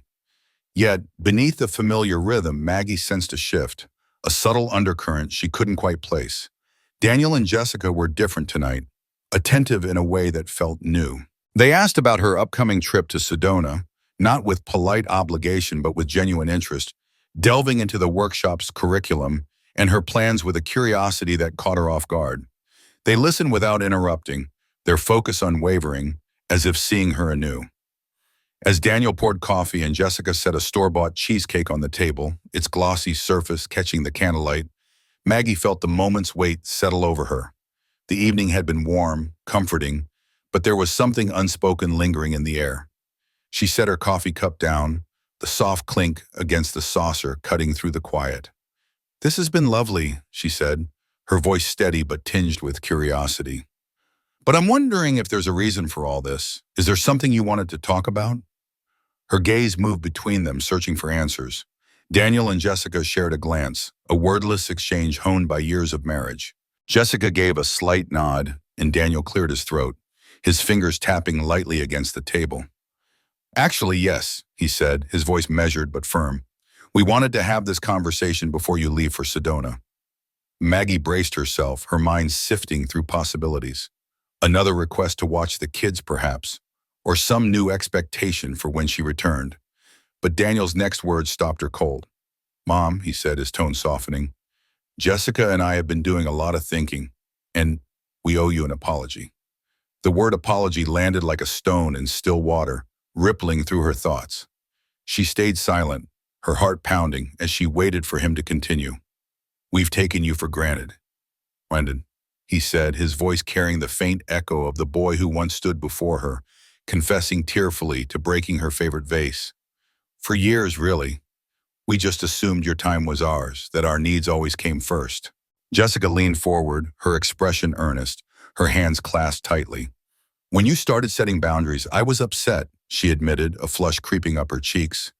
"I thought you were being selfish, choosing yourself over family, over Ethan and Lily." Maggie tilted her head, her voice gentle but firm. "Over the children, you mean?" Jessica nodded, her eyes dropping briefly. "Exactly. In my mind, your no to us felt like a no to them. But that wasn't fair, was it? They're our responsibility, not yours." The honesty in her words struck Maggie deeply, stirring a quiet ache. Chinese saying, she hadn't expected such vulnerability, such clarity from Jessica. "What changed your mind?" Maggie asked, her curiosity genuine. Jessica glanced at Daniel, then back at her. "A few things," she said, her voice steady but laced with regret. "Seeing how much Ethan and Lily loved their time with you when it was on your terms, it opened my eyes. They came home from that painting day you planned, covered in paint, grinning like they'd discovered a new world. They couldn't stop talking about the colors they mixed, the pictures they made. And then," she paused, her lips pressing into a thin line, "watching my mother, Patricia, cancel on us without a second thought. That it was a wake-up call. She just said no to watching the kids and booked her cruise. No alternatives, no apologies. It made me see how you've always been different, how you've tried to offer solutions even when you set boundaries." Daniel nodded, his voice picking up where Jessica left off. "The programs we found for the kids during our conference were a revelation. Ethan and Lily didn't just cope, they flourished. They made new friends, tried things like archery and pottery that we'd never even considered. It showed us that sometimes what feels like a loss can lead to new possibilities." Maggie sipped her coffee, the warmth grounding her as she absorbed their words. This conversation was unfolding in a way she hadn't anticipated, and she wanted to give it the space it deserved. The realization that they were seeing her not just as a caregiver, but as a person with her own life, felt both unfamiliar and profound. "There's something else," Daniel said, his voice quieter now, almost hesitant. "I spoke with Aunt Claire last month. Maggie's eyebrows lifted. Claire, James's sister, lived across the country and rarely reached out. Her relationship with James had always been polite but distant, a cordial thread that never quite wove them close. She mentioned something that's been weighing on me, Daniel continued. She said that after I was born, you gave up a scholarship to an art program in New York. The memory surged forward, sharp and vivid. A thick envelope in the mail, the thrill of acceptance, followed by the heavy realization that she couldn't leave her newborn son and husband to pursue a year of painting in New York. She tucked the letter away, shared it only with James, who had offered to make it work but seemed relieved when she declined. It wasn't the right time, Maggie said softly, her voice barely above a whisper. We were just starting our family. But it was important to you, Daniel pressed, his eyes searching hers. Claire said you'd worked toward that opportunity for years. Maggie shrugged, the weight of that long-ago choice settling over her. Life is full of choices, she said. I made mine. Jessica's voice was quiet but piercing. And then you kept making choices. To be there whenever we needed you. To drop your plans for the kids' activities. To always put yourself last. The truth in her words stung, not because they were harsh, but because they laid bare a reality Maggie had barely acknowledged herself. She'd done those things out of love, but the cost had been pieces of herself surrendered over time. I did those things because I wanted to, Maggie said, her voice steady but thick with emotion. Because I love you all. Daniel's eyes softened, but there was a determination in them. We know that, Mom, but love shouldn't mean erasing yourself, should it? That's what we've been wrestling with. How we expected you to just disappear as a person, to exist only as our mother, the kid's grandmother, without your own needs or dreams. The term self-erasure struck Maggie like a quiet thunderclap, capturing the slow, almost invisible fading of Maggie Wilson, the artist, the reader, the woman with dreams, into Maggie, the ever-available caregiver. Jessica broke the silence, her voice gentle but resolute. Ethan asked me last week why he never knew you were an artist. I didn't have an answer for him. How could I not know something so fundamental about my children's grandmother after all these years? And then I realized I never asked. I never thought to ask who you were beyond how you could help us. Her candor was disarming, and Maggie reached across the table, squeezing her hand briefly. Thank you for seeing that now, she said, her voice catching. Daniel leaned forward, his expression earnest.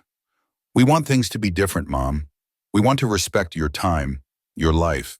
We want Ethan and Lily to know you, really know you, not just as the person who watches them when we're busy. His words settled into Maggie's chest, warm and weighty with meaning. We've already made some changes, Jessica added, her tone lighter, as if relieved to share their plan. We've enrolled the kids in after-school programs 3 days a week for the fall. We've also interviewed college students for regular evening babysitting. And we've implemented what I call the request rule, no assuming you're available, ever. Proper notice for any childcare requests. Maggie sat back, letting their words wash over her. The weight of years of unspoken expectations, of sacrifices made willingly but not without pain, seemed to lift, just a fraction. For the first time in years, she felt seen, not just as a mother or grandmother, but as Maggie. And that, more than anything, was a gift she hadn't dared hope for. The weight of their kindness settled over me like a warm blanket, unexpected and deeply comforting. Their thoughtful changes stirred something profound within me, a mix of gratitude, relief, and quiet awe. They hadn't just listened to my concerns, they'd woven them into a tapestry of action, each thread a deliberate effort to show they understood. The planning, the care, it was all so intentional, and it left me speechless. I don't know what to say, I confessed, my voice catching slightly. This is more than I ever imagined. Jessica's eyes softened, her expression carrying a trace of regret. We've been unfair to you, she said simply, her words heavy with sincerity. We want to make things right. Her admission felt like a bridge, one they were building to meet me halfway. And we want you to know, Daniel chimed in, his voice steady but warm, that we're fully behind your Sedona trip. No last-minute crises, no calls pestering you about when you'll be back. This is your time, and you've earned every second of it. His words were a promise, and they lifted a burden I hadn't fully realized I was carrying. It was as if my shoulders, tense for so long, finally exhaled. Their unwavering support for my journey, my dream, meant more than I could articulate. It wasn't just acceptance, it was celebration, and it wrapped around my heart like a quiet embrace. Our conversation turned to practical matters, and they unveiled their meticulous plan. They slid a calendar across the table, its pages filled with the children's fall activities, each slot carefully accounted for. They'd hired a college student as a regular sitter, her contact information neatly typed alongside details of after-school programs.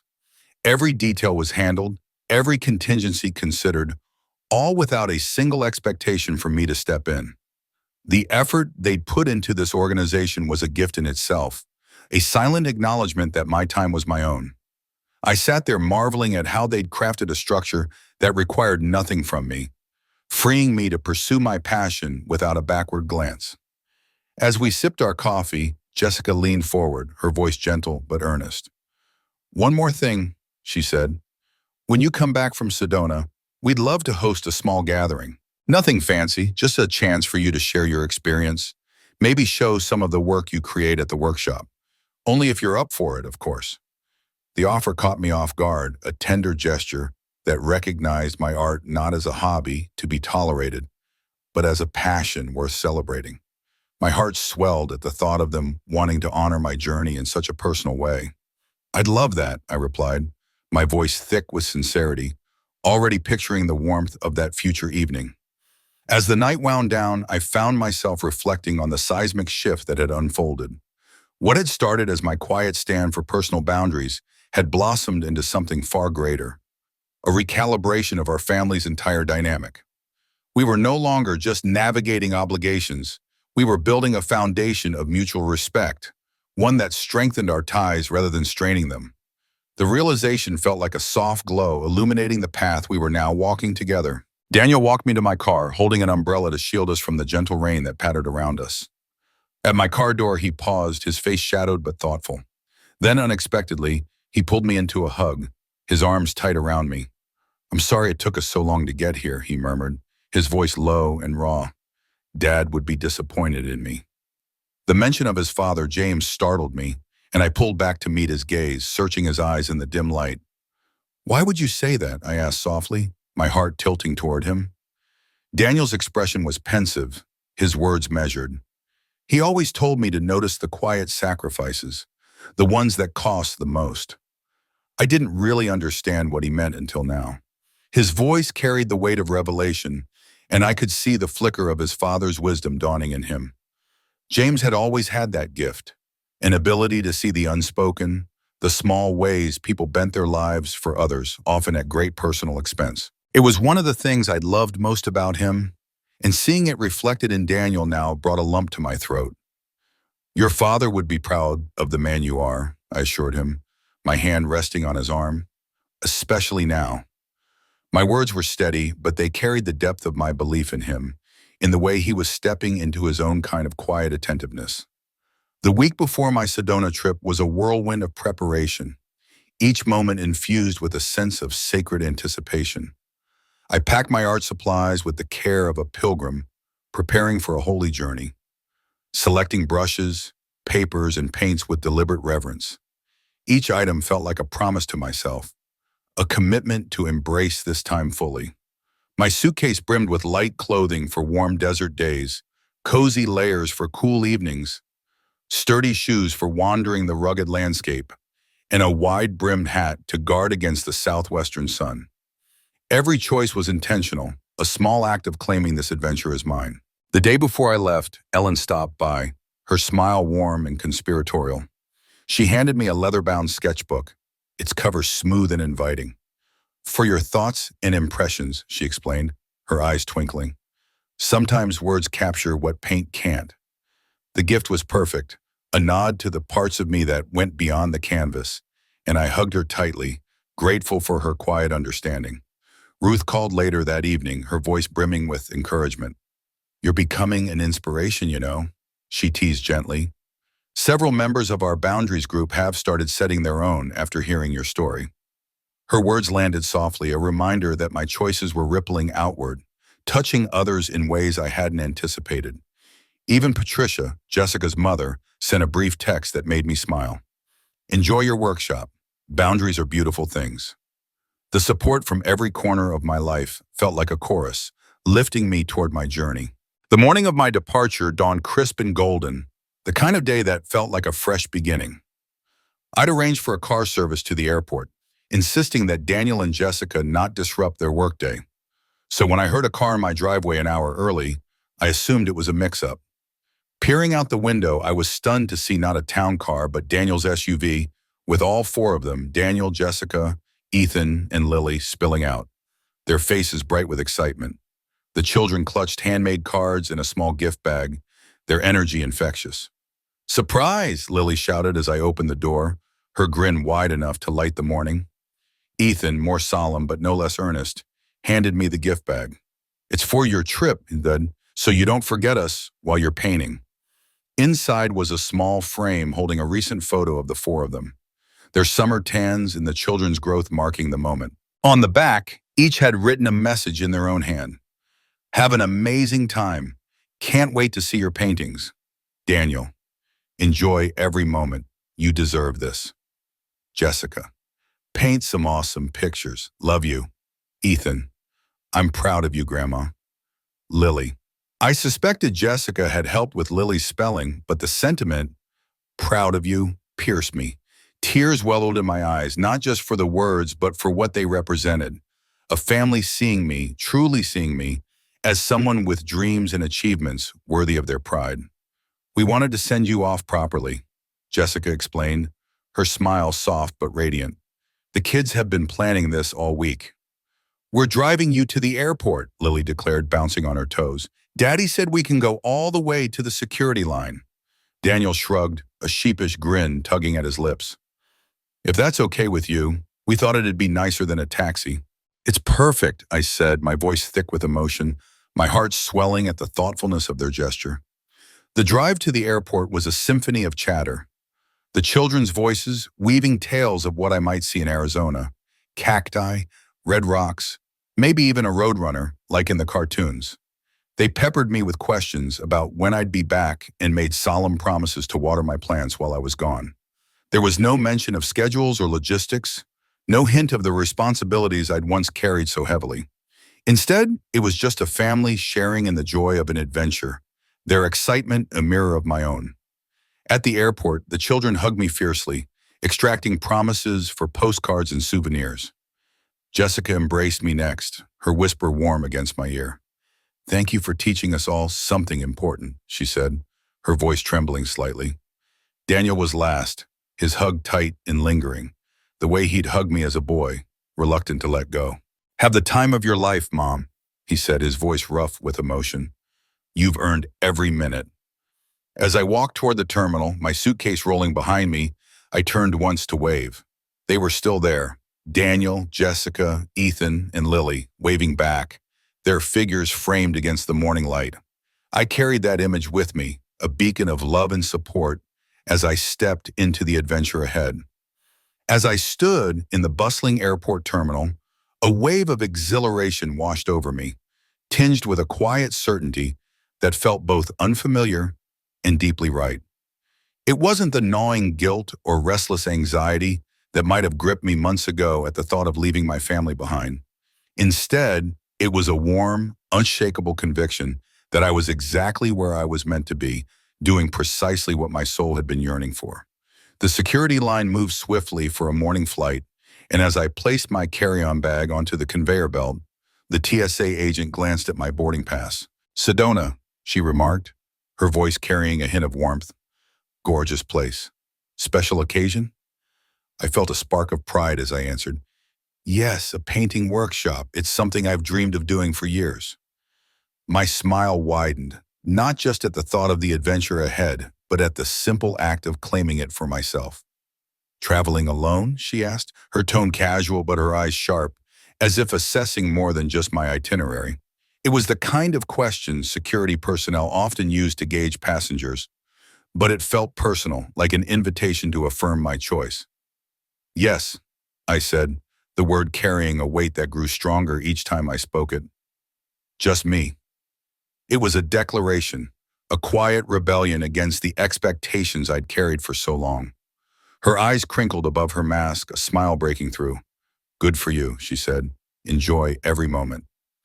Past the security checkpoint, the terminal hummed with the rhythm of morning travelers. Business people typed furiously on laptops, their faces lit by screens.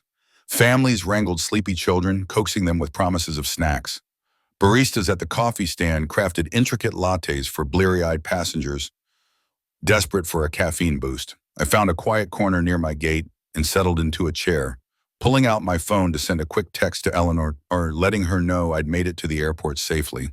To my surprise, my screen lit up with unread messages. Ruth had sent a heartfelt note wishing me a safe journey. Martha from the book group had written to send good thoughts. Even Martin from the community center had messaged, reminding me that my spot in yoga class would be waiting when I returned. As I read their words, a realization hit me like a soft but powerful wave.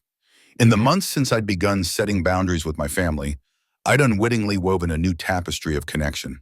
These people, Eleanor, Ruth, Martha, Martin, and others, hadn't entered my life because of my role as a grandmother, a caretaker, or an extension of someone else. They saw me as Maggie, the artist, the friend, the woman who dared to carve out space for her own thoughts, passions, and limits. They valued me for who I was, not for what I could do for them. It was a revelation that settled deep in my chest, both humbling and empowering. Boarding began 20 minutes later, and as I settled into my window seat, a profound sense of rightness enveloped me. 6 months ago, I couldn't have imagined this moment. Alone on a plane, bound for Arizona, my art supplies carefully packed in my carry-on, heading to a workshop that was entirely for my own fulfillment. This journey wasn't just about crossing state lines. It was a physical manifestation of the internal transformation I'd been navigating since the day I first said no to extending my childcare duties. That single act of refusal had been the first step on a path I hadn't known I was capable of walking. As the plane taxied down the runway, gathering speed, my heart raced with anticipation. The moment of liftoff came, that breathtaking instant when gravity surrendered to flight, and we soared above lakeside heights. Through the window, I caught glimpses of familiar landmarks, the lake shimmering like a polished jewel in the morning sun, the community center where I'd found unexpected solace, the tidy rows of my neighborhood where my modest ranch house stood. From this altitude, everything looked different. Details softened into patterns, the bigger picture clearer than its individual parts. It struck me that my life was much the same. Sometimes you needed distance to see the shape of things, to understand the choices that had defined you and the possibilities still waiting to unfold. The plane banked westward, and lakeside heights vanished beneath a blanket of clouds. Ahead lay Sedona, with its vibrant red rocks, its thriving artist community, and a landscape that promised transformation. For 10 days, I would be Maggie Wilson, artist, student, a woman free to absorb new techniques, explore fresh perspectives, and create work that reflected my singular vision. When I returned, it wouldn't be to the life I'd left behind, but to something new, something still taking shape. A life where I could be both grandmother and artist, nurturer and individual, giver and receiver. A life of balance, not sacrifice, where boundaries strengthened relationships rather than weakened them. At cruising altitude, I pulled out the small sketchbook Eleanor had given me. Instead of dwelling on the past or even the present, I began to write about the future, a future I now knew was possible. A future where standing up for myself didn't mean standing apart from those I loved, but standing more authentically within our shared circle. The clarity of it was as vivid as the endless sky outside my window. By reclaiming myself, I hadn't lost my family. I'd built a foundation for deeper, more genuine connections, rooted in mutual respect rather than obligation. It wasn't perfect. There would be stumbles, adjustments, moments of doubt, but the path was clear. The seatbelt sign chimed off, and the flight attendants began their service. I accepted a cup of tea, its warmth seeping into my hands as I turned back to the window. Below, the landscape shifted. Cities gave way to sprawling countryside. Lush forests melted into golden plains, and human constructs seemed small against the vastness of nature. My life, too, had entered new terrain, with unfamiliar contours and vibrant hues, new challenges and rewards. It had begun with a single, courageous no to an unreasonable request, but it had grown into something far greater, a reclamation of self, a rebalancing of responsibilities, a redefinition of relationships. I thought of Lily's message scrawled on the back of a photograph. "I'm proud of you, Grandma." A smile spread across my face. Yes, this was something to be proud of. This hard, necessary work of setting boundaries and holding firm. It had demanded courage, persistence, and the willingness to weather discomfort and resistance. But the rewards were already blossoming. Greater authenticity with my family, a renewed spark of creative expression, a wider circle of community, and most precious of all, a deeper connection with myself. The plane carried me westward toward Sedona, toward the next chapter of my journey. Yet in many ways I had already arrived at my destination, a place of greater balance and truth, where saying yes to myself didn't mean saying no to those I loved, but created space for all of us to thrive in honest, open connection. Outside my window, the horizon stretched infinitely, a quiet promise of the possibilities still waiting to unfold. Sedona surpassed every expectation. The landscape alone was breathtaking. Those towering red rock formations that shifted with the light, from deep rust at dawn to fiery vermilion at noon, to soft coral as the sun dipped below the horizon. But it was the workshop that made the experience truly transformative. Our instructor, Vivian Morales, was a force of nature, a 75-year-old painter with wild silver curls and turquoise jewelry that jingled softly as she moved. For over 50 years, she had captured the spirit of the Southwest on canvas, and her passion was infectious. She didn't just teach us technique, she urged us to dig deeper, to paint not just what we saw, but what we felt, what we carried within us. "Don't paint the rocks," she'd say, her voice vibrant as she gestured toward the landscape. "Paint what they make you feel." Her words unlocked something in me, a permission to create from a place of truth and vulnerability, to let my art reflect the woman I was becoming. The desert sun burned bright over Sedona, painting cathedral rock in hues of gold and crimson. In a small art workshop, 12 of us, from a 30-something graphic designer escaping her routine to an 82-year-old retired physician chasing a lifelong passion, gathered to capture the soul of the landscape on canvas. Each morning, our instructor Vivian led us through technical lessons, her voice a steady guide as she urged us to paint not just what we saw, but what we felt.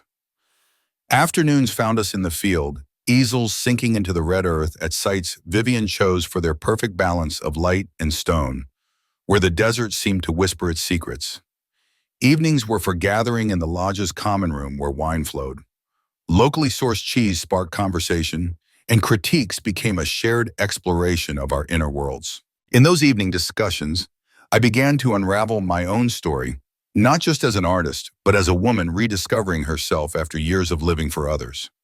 One night, after I shared how I'd spent decades prioritizing my family's needs over my own, Vivian leaned forward, her eyes catching the flicker of the fire. "It's the oldest story we know," she said, her voice warm but piercing. "Women like us were taught that selflessness was the highest virtue, that loving others meant erasing who we were." Her words struck a chord, stirring emotions I'd long buried. Nancy, the retired physician, nodded fiercely, her silver hair glinting. "I delayed medical school for 10 years because my husband's career came first," she said, her voice thick with both pride and sorrow. "When I finally went, my mother-in-law asked who'd make his dinners." The room erupted in laughter, but it was a knowing kind, heavy with the weight of shared experiences, of choices made in a world that demanded women shrink themselves. Vivian turned to my painting from that day, a vibrant rendering of Courthouse Butte glowing in the afternoon light. "The miracle," she said, her gaze tracing the bold sweeps of my brush, "is that we find our way back to ourselves. Look at this, Maggie. There's freedom here, a kind of liberation in your strokes." Her words caught me by surprise, and as I looked at the canvas through her eyes, I saw it too. My earlier work, done in the quiet of my home studio, was careful, every line precise, every color safe. But these Sedona paintings were different, alive with daring reds and purples, with compositions that took risks I'd never dared before. They spoke of a confidence I was only beginning to recognize in myself. "Your work is evolving, just as you are," Vivian said later, her words resonating far beyond the canvas. By the fifth day, my sketchbook, a gift from my daughter-in-law Eleanor, was brimming with sketches of the desert, notes on technique, and fragments of personal insight. One entry, written in the stillness of my room, captured the shift in my thinking. Vivian had spoken that day about negative space, the areas around and between subjects that define them as much as the subjects themselves. "Beginners focus on the objects," she'd said, "but the spaces between give them clarity, make them whole." I couldn't stop thinking about how this mirrored my life.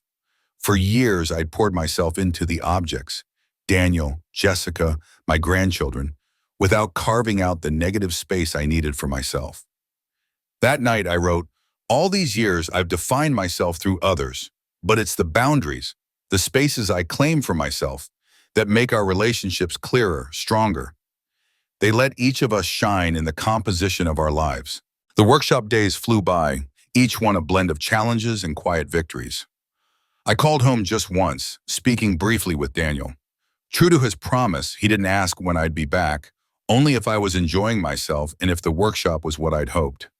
"It's extraordinary," I told him, my voice alive with a joy I hadn't felt in years.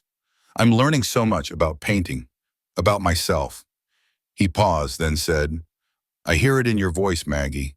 You sound happy, different."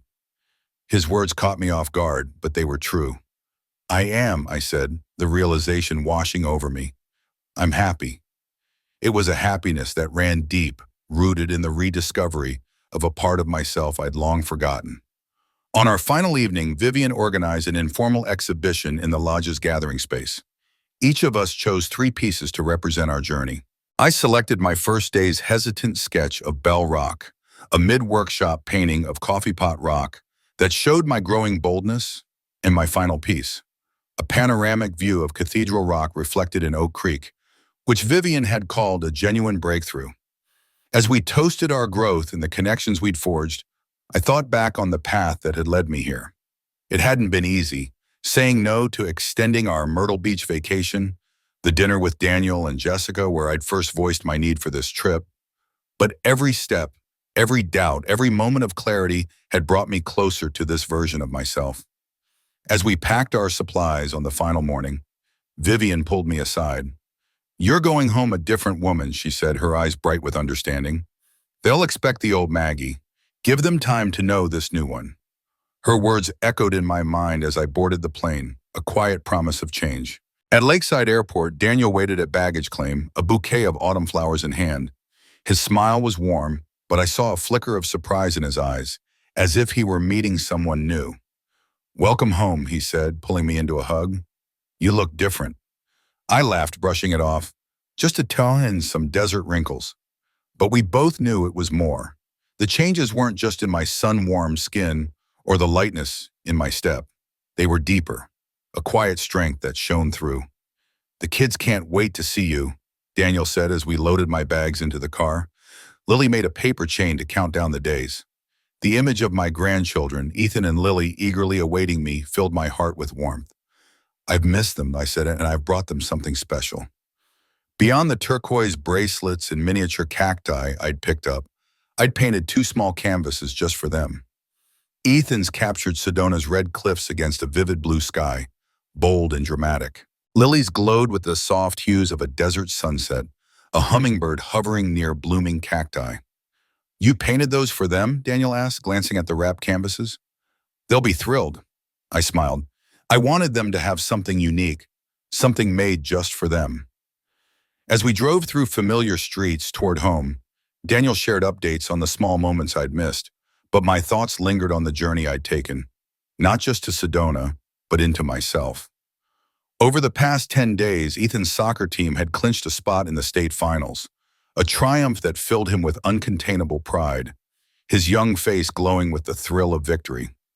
Lily, meanwhile, had been chosen for an exclusive reading program at school, her quiet joy radiating as she clutched her favorite book, dreaming of the stories she'd soon explore. Jessica, ever the determined professional, had finally sealed the deal on a luxury property she'd been chasing for months. Her relief and satisfaction palpable as she shared the news. These were the ordinary yet meaningful updates my family offered, delivered with a warmth that carried no ulterior motives, just the simple desire to connect. When I asked Daniel how the childcare arrangements had fared during my absence, he let out a soft laugh, his eyes crinkling with amusement. It was a bit of a learning curve, he admitted, leaning back in his seat. The sitter had flaked twice, throwing their carefully laid plans into disarray. But they'd adapted. Jessica took a day off, her usual intensity softened by the needs of the moment, while Daniel worked from home one afternoon, balancing emails and Ethan's endless questions about soccer. The world kept turning, he said with a shrug, his tone light but carrying a weight of growth. Gone was the tension that might have erupted months ago, replaced by a calm acceptance that spoke to a deeper shift in their outlook. As we pulled onto my street, Daniel mentioned the dinner plan for Saturday. Just family and a few close friends, he said, his voice warm with anticipation. Nothing fancy, but Jessica wanted it to feel special. The thoughtfulness of the gesture stirred something in me, a quiet gratitude for this family that was learning to see me not just as a grandmother, but as a person with her own life. My house stood unchanged, yet it felt different as I stepped inside. Eleanor had left a vase of vibrant flowers on the entry table, their petals catching the light, and a colorful welcome home sign crafted by Ethan and Lily's small hands hung proudly in the living room. The sight brought a lump to my throat, a reminder of the love that had been here all along, waiting to be noticed. Daniel carried my luggage inside, then paused at the door. You probably want some time to settle in, he said, his voice gentle, perceptive. We'll see you Saturday, if not sooner. His consideration, giving me space to breathe rather than filling it with immediate demands, felt like another milestone in our evolving bond. After he left, I wandered through my house, seeing it with fresh eyes. The familiar creak of the floorboards, the soft glow of afternoon light, all felt both comforting and new. Perhaps it wasn't the house that had changed, but me, my perspective shifted by the time I'd spent away. The art studio in particular seemed to hum with possibility. Morning light poured through the windows, illuminating the empty easel that stood like an invitation. I could almost feel the brush in my hand, the colors waiting to spill onto the canvas. Over the next few days, I eased back into my routine, preparing for Saturday's gathering. I chose several paintings from my Sedona workshop to share, their bold strokes and vivid hues capturing the desert's wild beauty.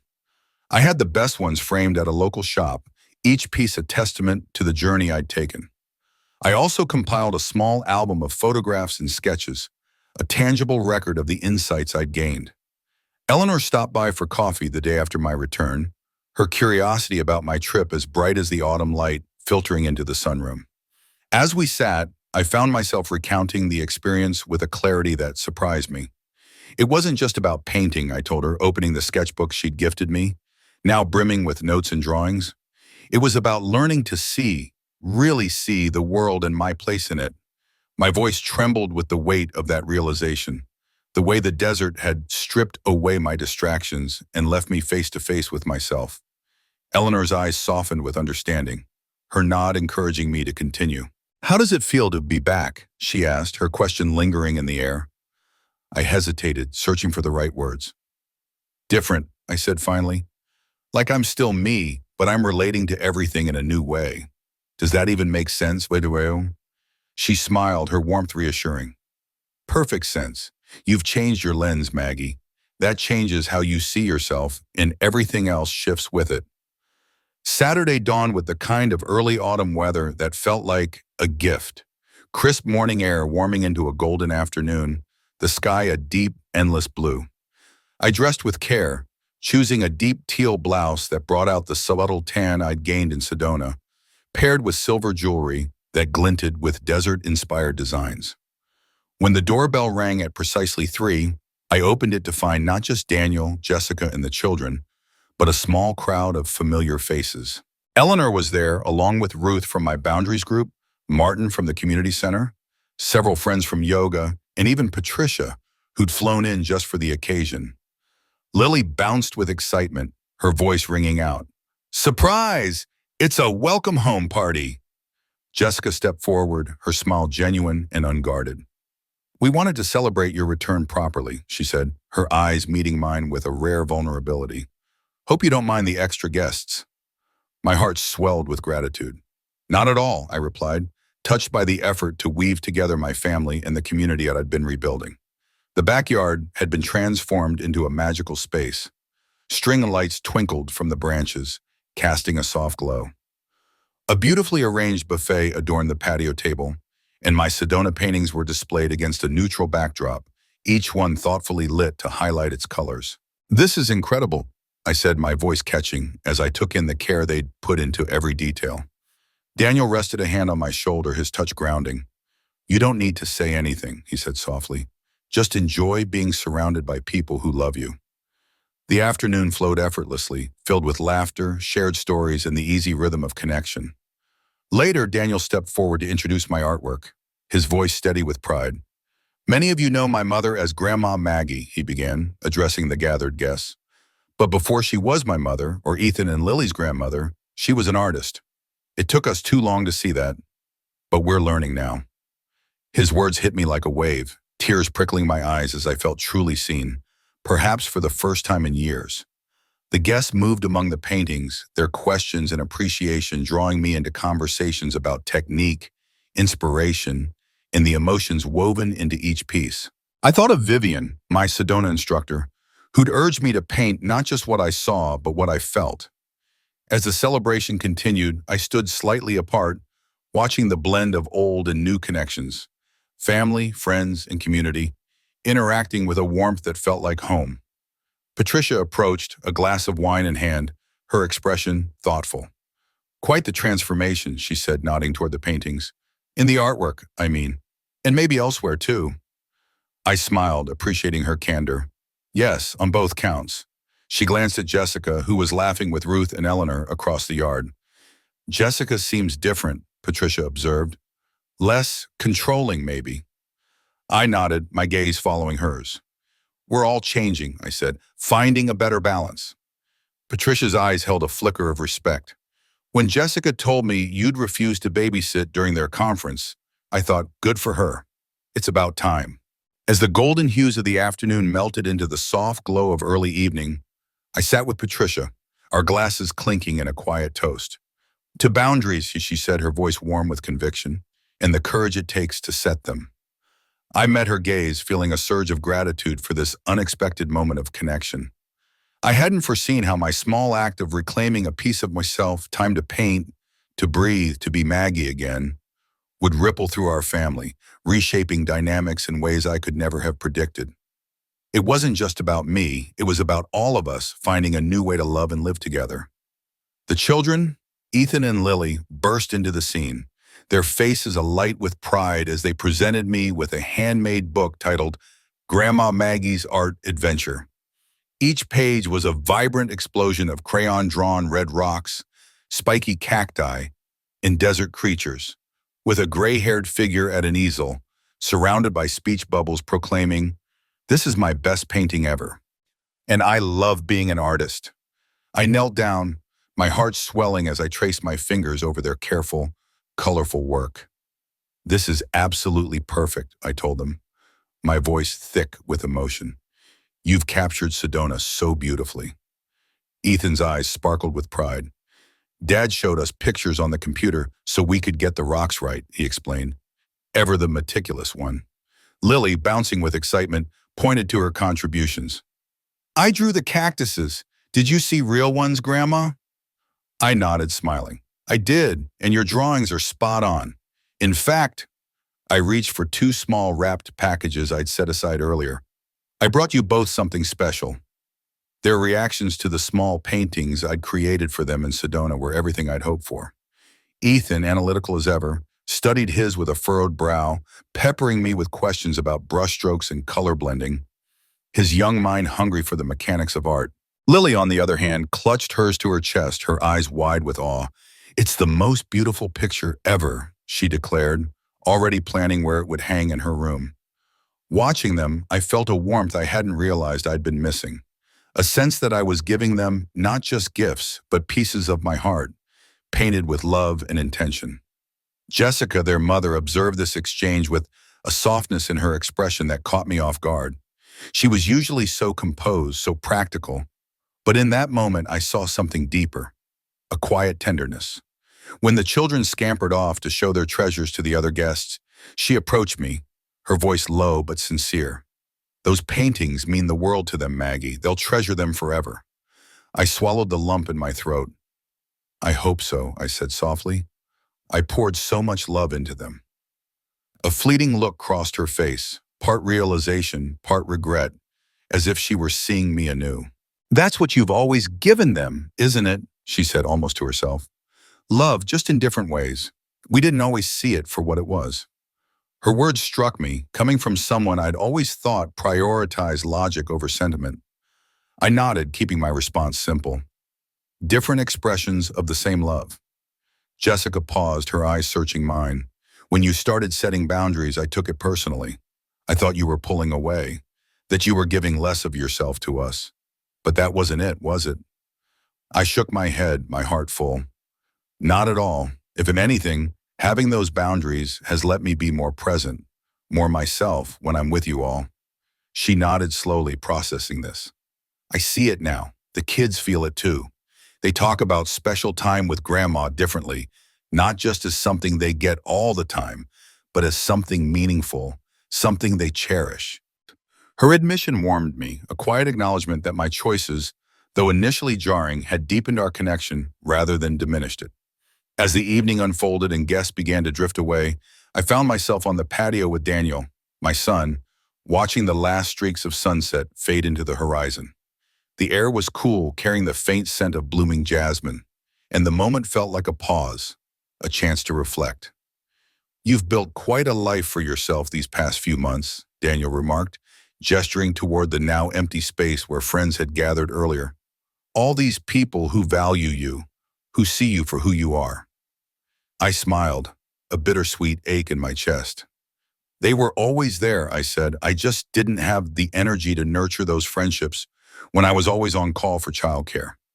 He winced slightly at my words, a flicker of guilt crossing his face, but he nodded. "I've been thinking about Dad lately," he said, shifting the conversation. "How he always supported your painting, even when it meant taking on more at home." The memory of James brought a tender smile to my lips. He'd been a rare man for his time, stepping in to cook Sunday breakfast so I could lose myself in the morning light with my canvas, proudly hanging my paintings throughout our home. "He understood that loving someone means supporting their wholeness," I said softly, "not just the parts that serve you." Daniel fell quiet, his gaze fixed on the darkening sky. "I wish I'd learned that lesson sooner," he admitted after a moment. "It took your rebellion, for lack of a better word, to make me see what was happening." I laughed, the sound light but genuine. "Rebellion? Is that what you call it?" He grinned, a touch sheepish. "From our perspective, absolutely. You were always so accommodating, always rearranging your life for us. When you started saying no, it felt like the world had tilted." I raised an eyebrow, teasing. "Maybe it needed to tilt." He chuckled, nodding. "Consider us thoroughly tilted, and better for it." Inside, Lily's laughter rang out, bright and unencumbered, as Jessica playfully tickled her while they gathered napkins from the table. The sound floated through the open windows, a reminder of the joy that anchored our family, even as we navigated this new balance. Daniel's tone grew serious. "When you first set those boundaries, I was worried. I thought the kids might feel less connected to you, like they weren't as important in your life anymore." I nodded, understanding his fear. It had been mine too. "But it's been the opposite," he continued. "Their bond with you has deepened. They see you now not just as grandma, but as Maggie Wilson, artist, individual. That's a gift you've given them, showing them that growing older doesn't mean fading into your family roles." His words touched me deeply, stirring emotions I hadn't fully articulated. I hadn't realized that by reclaiming my identity, I was offering my grandchildren a model of aging with purpose, of holding on to oneself while still loving fiercely. "That means more to me than you know," I said, my voice barely above a whisper. "Thank you for seeing it that way." In the week that followed, a new rhythm settled over our lives, one that wove together family connection and personal fulfillment in ways I couldn't have imagined a year ago. The paintings I'd created in Sedona hung proudly in my home, their vibrant colors inspiring new work as I explored local landscapes with the techniques I'd honed. Daniel and Jessica honored their commitment to more structured childcare, giving me the space to paint, to connect with friends, to be Maggie, not just Grandma.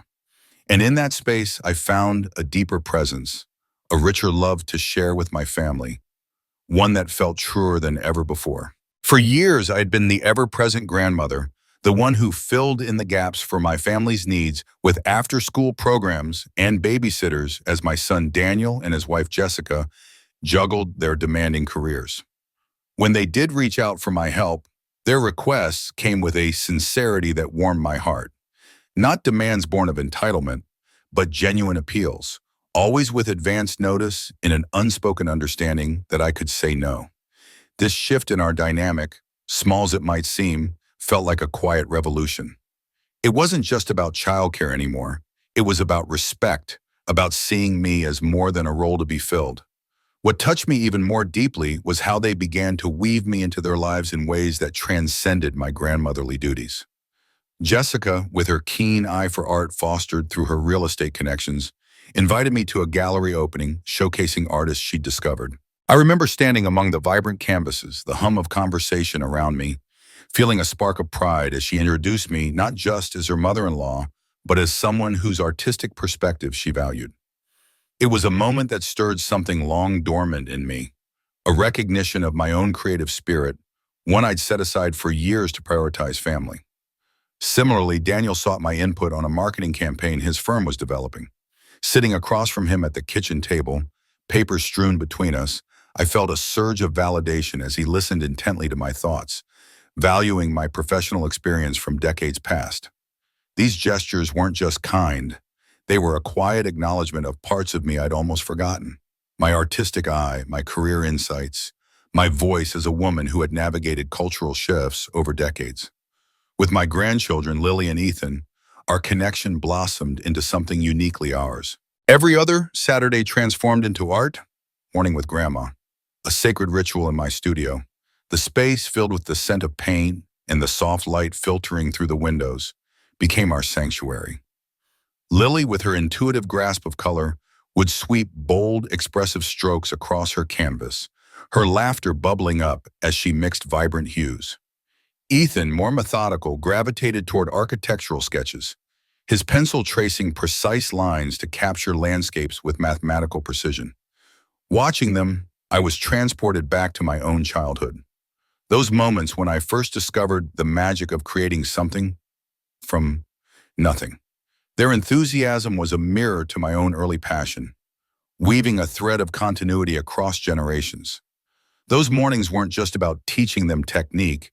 They were about sharing a piece of my soul, about seeing their eyes light up with the same wonder I'd felt decades ago. As autumn faded into winter, Ruth, a dear friend from the Golden Years Center, invited me to lead a session on creative expression as a form of self-reclamation.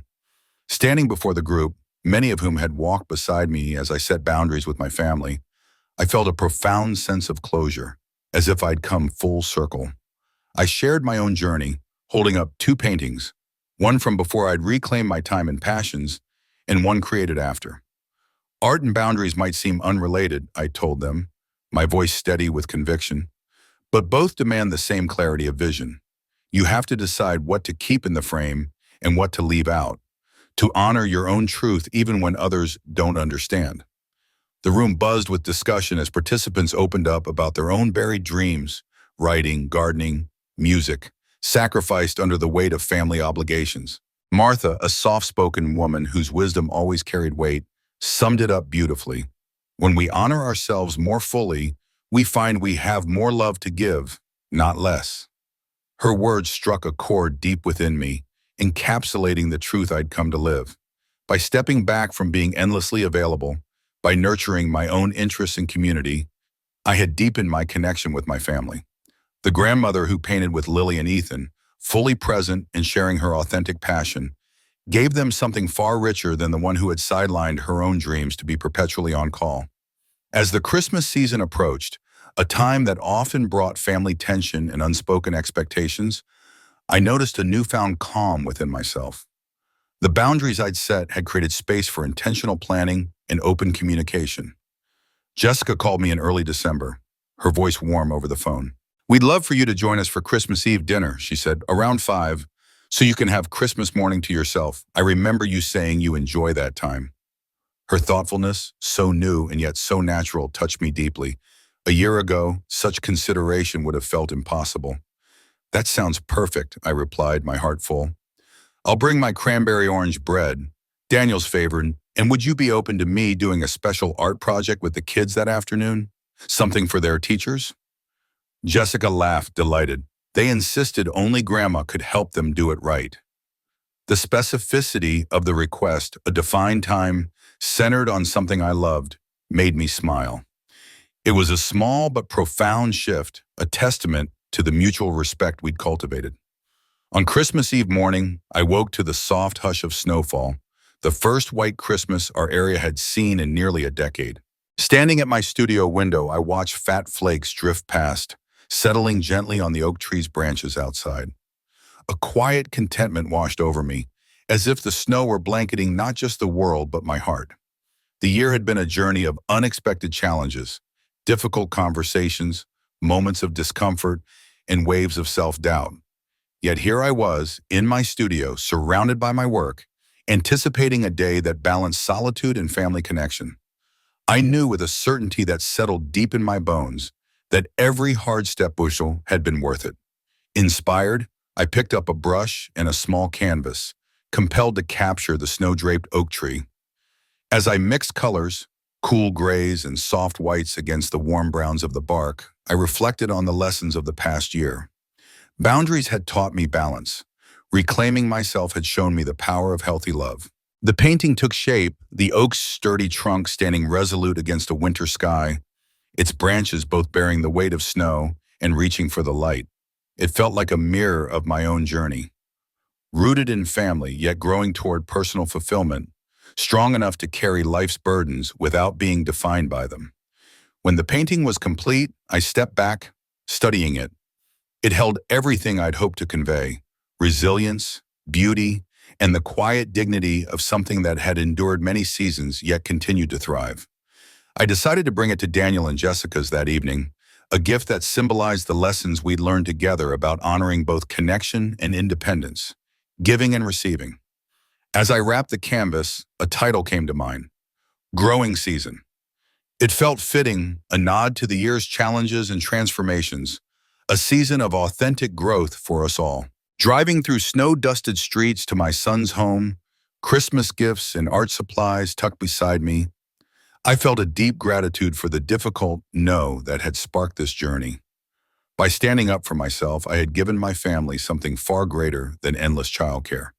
I had given them the gift of knowing me fully, of building healthier patterns that would carry us into the future, and of modeling the courage to honor one's own needs, even in the face of expectation. As I pulled into their driveway, the warm glow of their home spilling into the snowy night, I carried not just a painting, but a heart full of hope for all the seasons still to come. As I steered my car down the familiar road, the house emerged from the soft blur of early winter twilight, its windows radiating a warm golden glow that pushed back against the gathering dusk. The sight alone stirred something deep within me, a quiet, steady warmth that hadn't always been there in years past. I could make out the small, eager faces of Ethan and Lily pressed against the front window, their breath fogging the glass as they scanned the street for me. Their excitement was palpable, even from a distance, and it sent a wave of joy rippling through my chest. These were my grandchildren, their hearts so open, their love so unguarded, and in their anticipation, I felt the weight of how much this moment meant, not just to them, but to me. I parked the car, my hands lingering on the steering wheel for a moment as I gathered myself, savoring the quiet before the rush of reunion. The air outside was crisp, laced with the scent of snow and pine, and as I reached for my bag of art supplies in the back seat, the front door flew open. Ethan and Lily spilled out, their boots crunching through the thin layer of snow that had dusted the path. "Grandma, it's snowing on Christmas!" Lily cried, her voice bright with wonder. her cheeks flushed from the cold and the thrill of the season. Her eyes sparkled as she tilted her face to the sky, catching a stray flake on her tongue, her small body practically vibrating with delight. She was a child who found magic in the smallest things, and watching her, I felt a pang of gratitude for her unfiltered joy, for the way it reminded me to see the world through her eyes. Ethan, ever the practical one, was already at my side, reaching for the heavy bag slung over my shoulder. "We've been waiting all day for art time," he said, his voice earnest, his dark eyes serious but lit with a quiet excitement. He was growing so fast, already carrying himself with a sense of responsibility that made my heart ache for the boy he still was, even as I marveled at the young man he was becoming. His hands were cold as they brushed mine, but his grip was steady, and I let him take the bag, smiling at his determination to help. This was Ethan, always wanting to be useful, always looking out for those he loved. And in that small gesture, I saw the seeds of the person he would grow into, someone who would carry kindness and care into the world. From the doorway, Daniel watched us, his silhouette framed by the soft light spilling out from the house. His smile was warm, unguarded, and it carried a depth of feeling that hadn't always been so easy between us. My son, now a father himself, had grown into a man who understood the value of family, not the flawless kind, but the real kind, the kind that stumbled and learned and grew together. His eyes crinkled at the corners as he took in the scene, his children's drum, my arrival, and I could sense the quiet pride he felt in this moment, in the life he and Jessica had built, in the way we were all here, together, not out of duty but out of choice. It hadn't always been this way. There had been years when distance, emotional, not physical, had crept in, when unspoken expectations and unaddressed hurts had strained our bond. But we had worked through it, all of us, and now there was a new kind of closeness, one rooted in honesty and mutual respect. Inside, I caught a glimpse of Jessica moving through the dining room, her hands arranging something on the table with a calm, unhurried grace. She was the heartbeat of this home, steady and warm, and I admired the way she created space for everyone to be themselves. She wasn't rushing to meet some impossible standard of perfection. She was simply present, her quiet confidence setting the tone for the evening. I could imagine her earlier in the day preparing for our gathering with care, not because she felt obligated, but because she loved these moments as much as I did. There was a softness to her movements, a kind of ease that spoke of a life built on intention. And it made me grateful for her, for the way she loved my son and their children, for the way she welcomed me into their world. This was family, not a picture-perfect ideal, but something far more real and precious. We were a collection of individuals, each with our own quirks and dreams, our own struggles and triumphs. And yet we were bound together by something stronger than obligation. We were learning, always learning, how to honor each person's uniqueness while weaving a tapestry of connection that held us all. There were moments when we faltered, missteps, misunderstandings, but those only made the growth sweeter, the bonds deeper. And I knew as I stood there in the snow with Ethan and Lily tugging at my hands that this was what my choices had built. Not distance, as I had once feared, but a closeness that felt true, a love that was intentional and respectful. "Merry Christmas," I said, pulling my grandchildren into a tight embrace, their cold cheeks pressed against mine. We moved toward the house, the warmth of it beckoning, and I felt Daniel's presence just ahead, waiting to welcome me. I had been looking forward to this all day, not with the heavy sense of duty that had once tinged such gatherings, not with the quiet resignation of someone trying to meet everyone else's needs at the cost of her own, but with a bright, genuine anticipation. This was different. This was joy, because now I came to them as my whole self. I was Maggie, the grandmother who would sit with Ethan and Lily at the table, guiding their hands as they painted and laughed, watching their creativity unfold. But I was also Maggie, the artist, who had fought to carve out time for her own work, who had learned to value her own voice. I was Maggie, the individual, with her own dreams and desires, her own quiet strength. And I was Maggie, the woman who had found the courage to say no when it mattered, to reclaim her right to a life that was balanced and full. That courage had been hard-won, born of a single difficult moment when I had stood up for myself, not knowing where it would lead. But it had blossomed into something far greater, a resounding, joyful yes to a life lived on my own terms. That, I realized, was the greatest gift of all. Not the presents wrapped beneath the tree, not the snow falling softly outside, but the freedom to love from a place of wholeness rather than depletion. To give because I chose to, not because I felt I had to.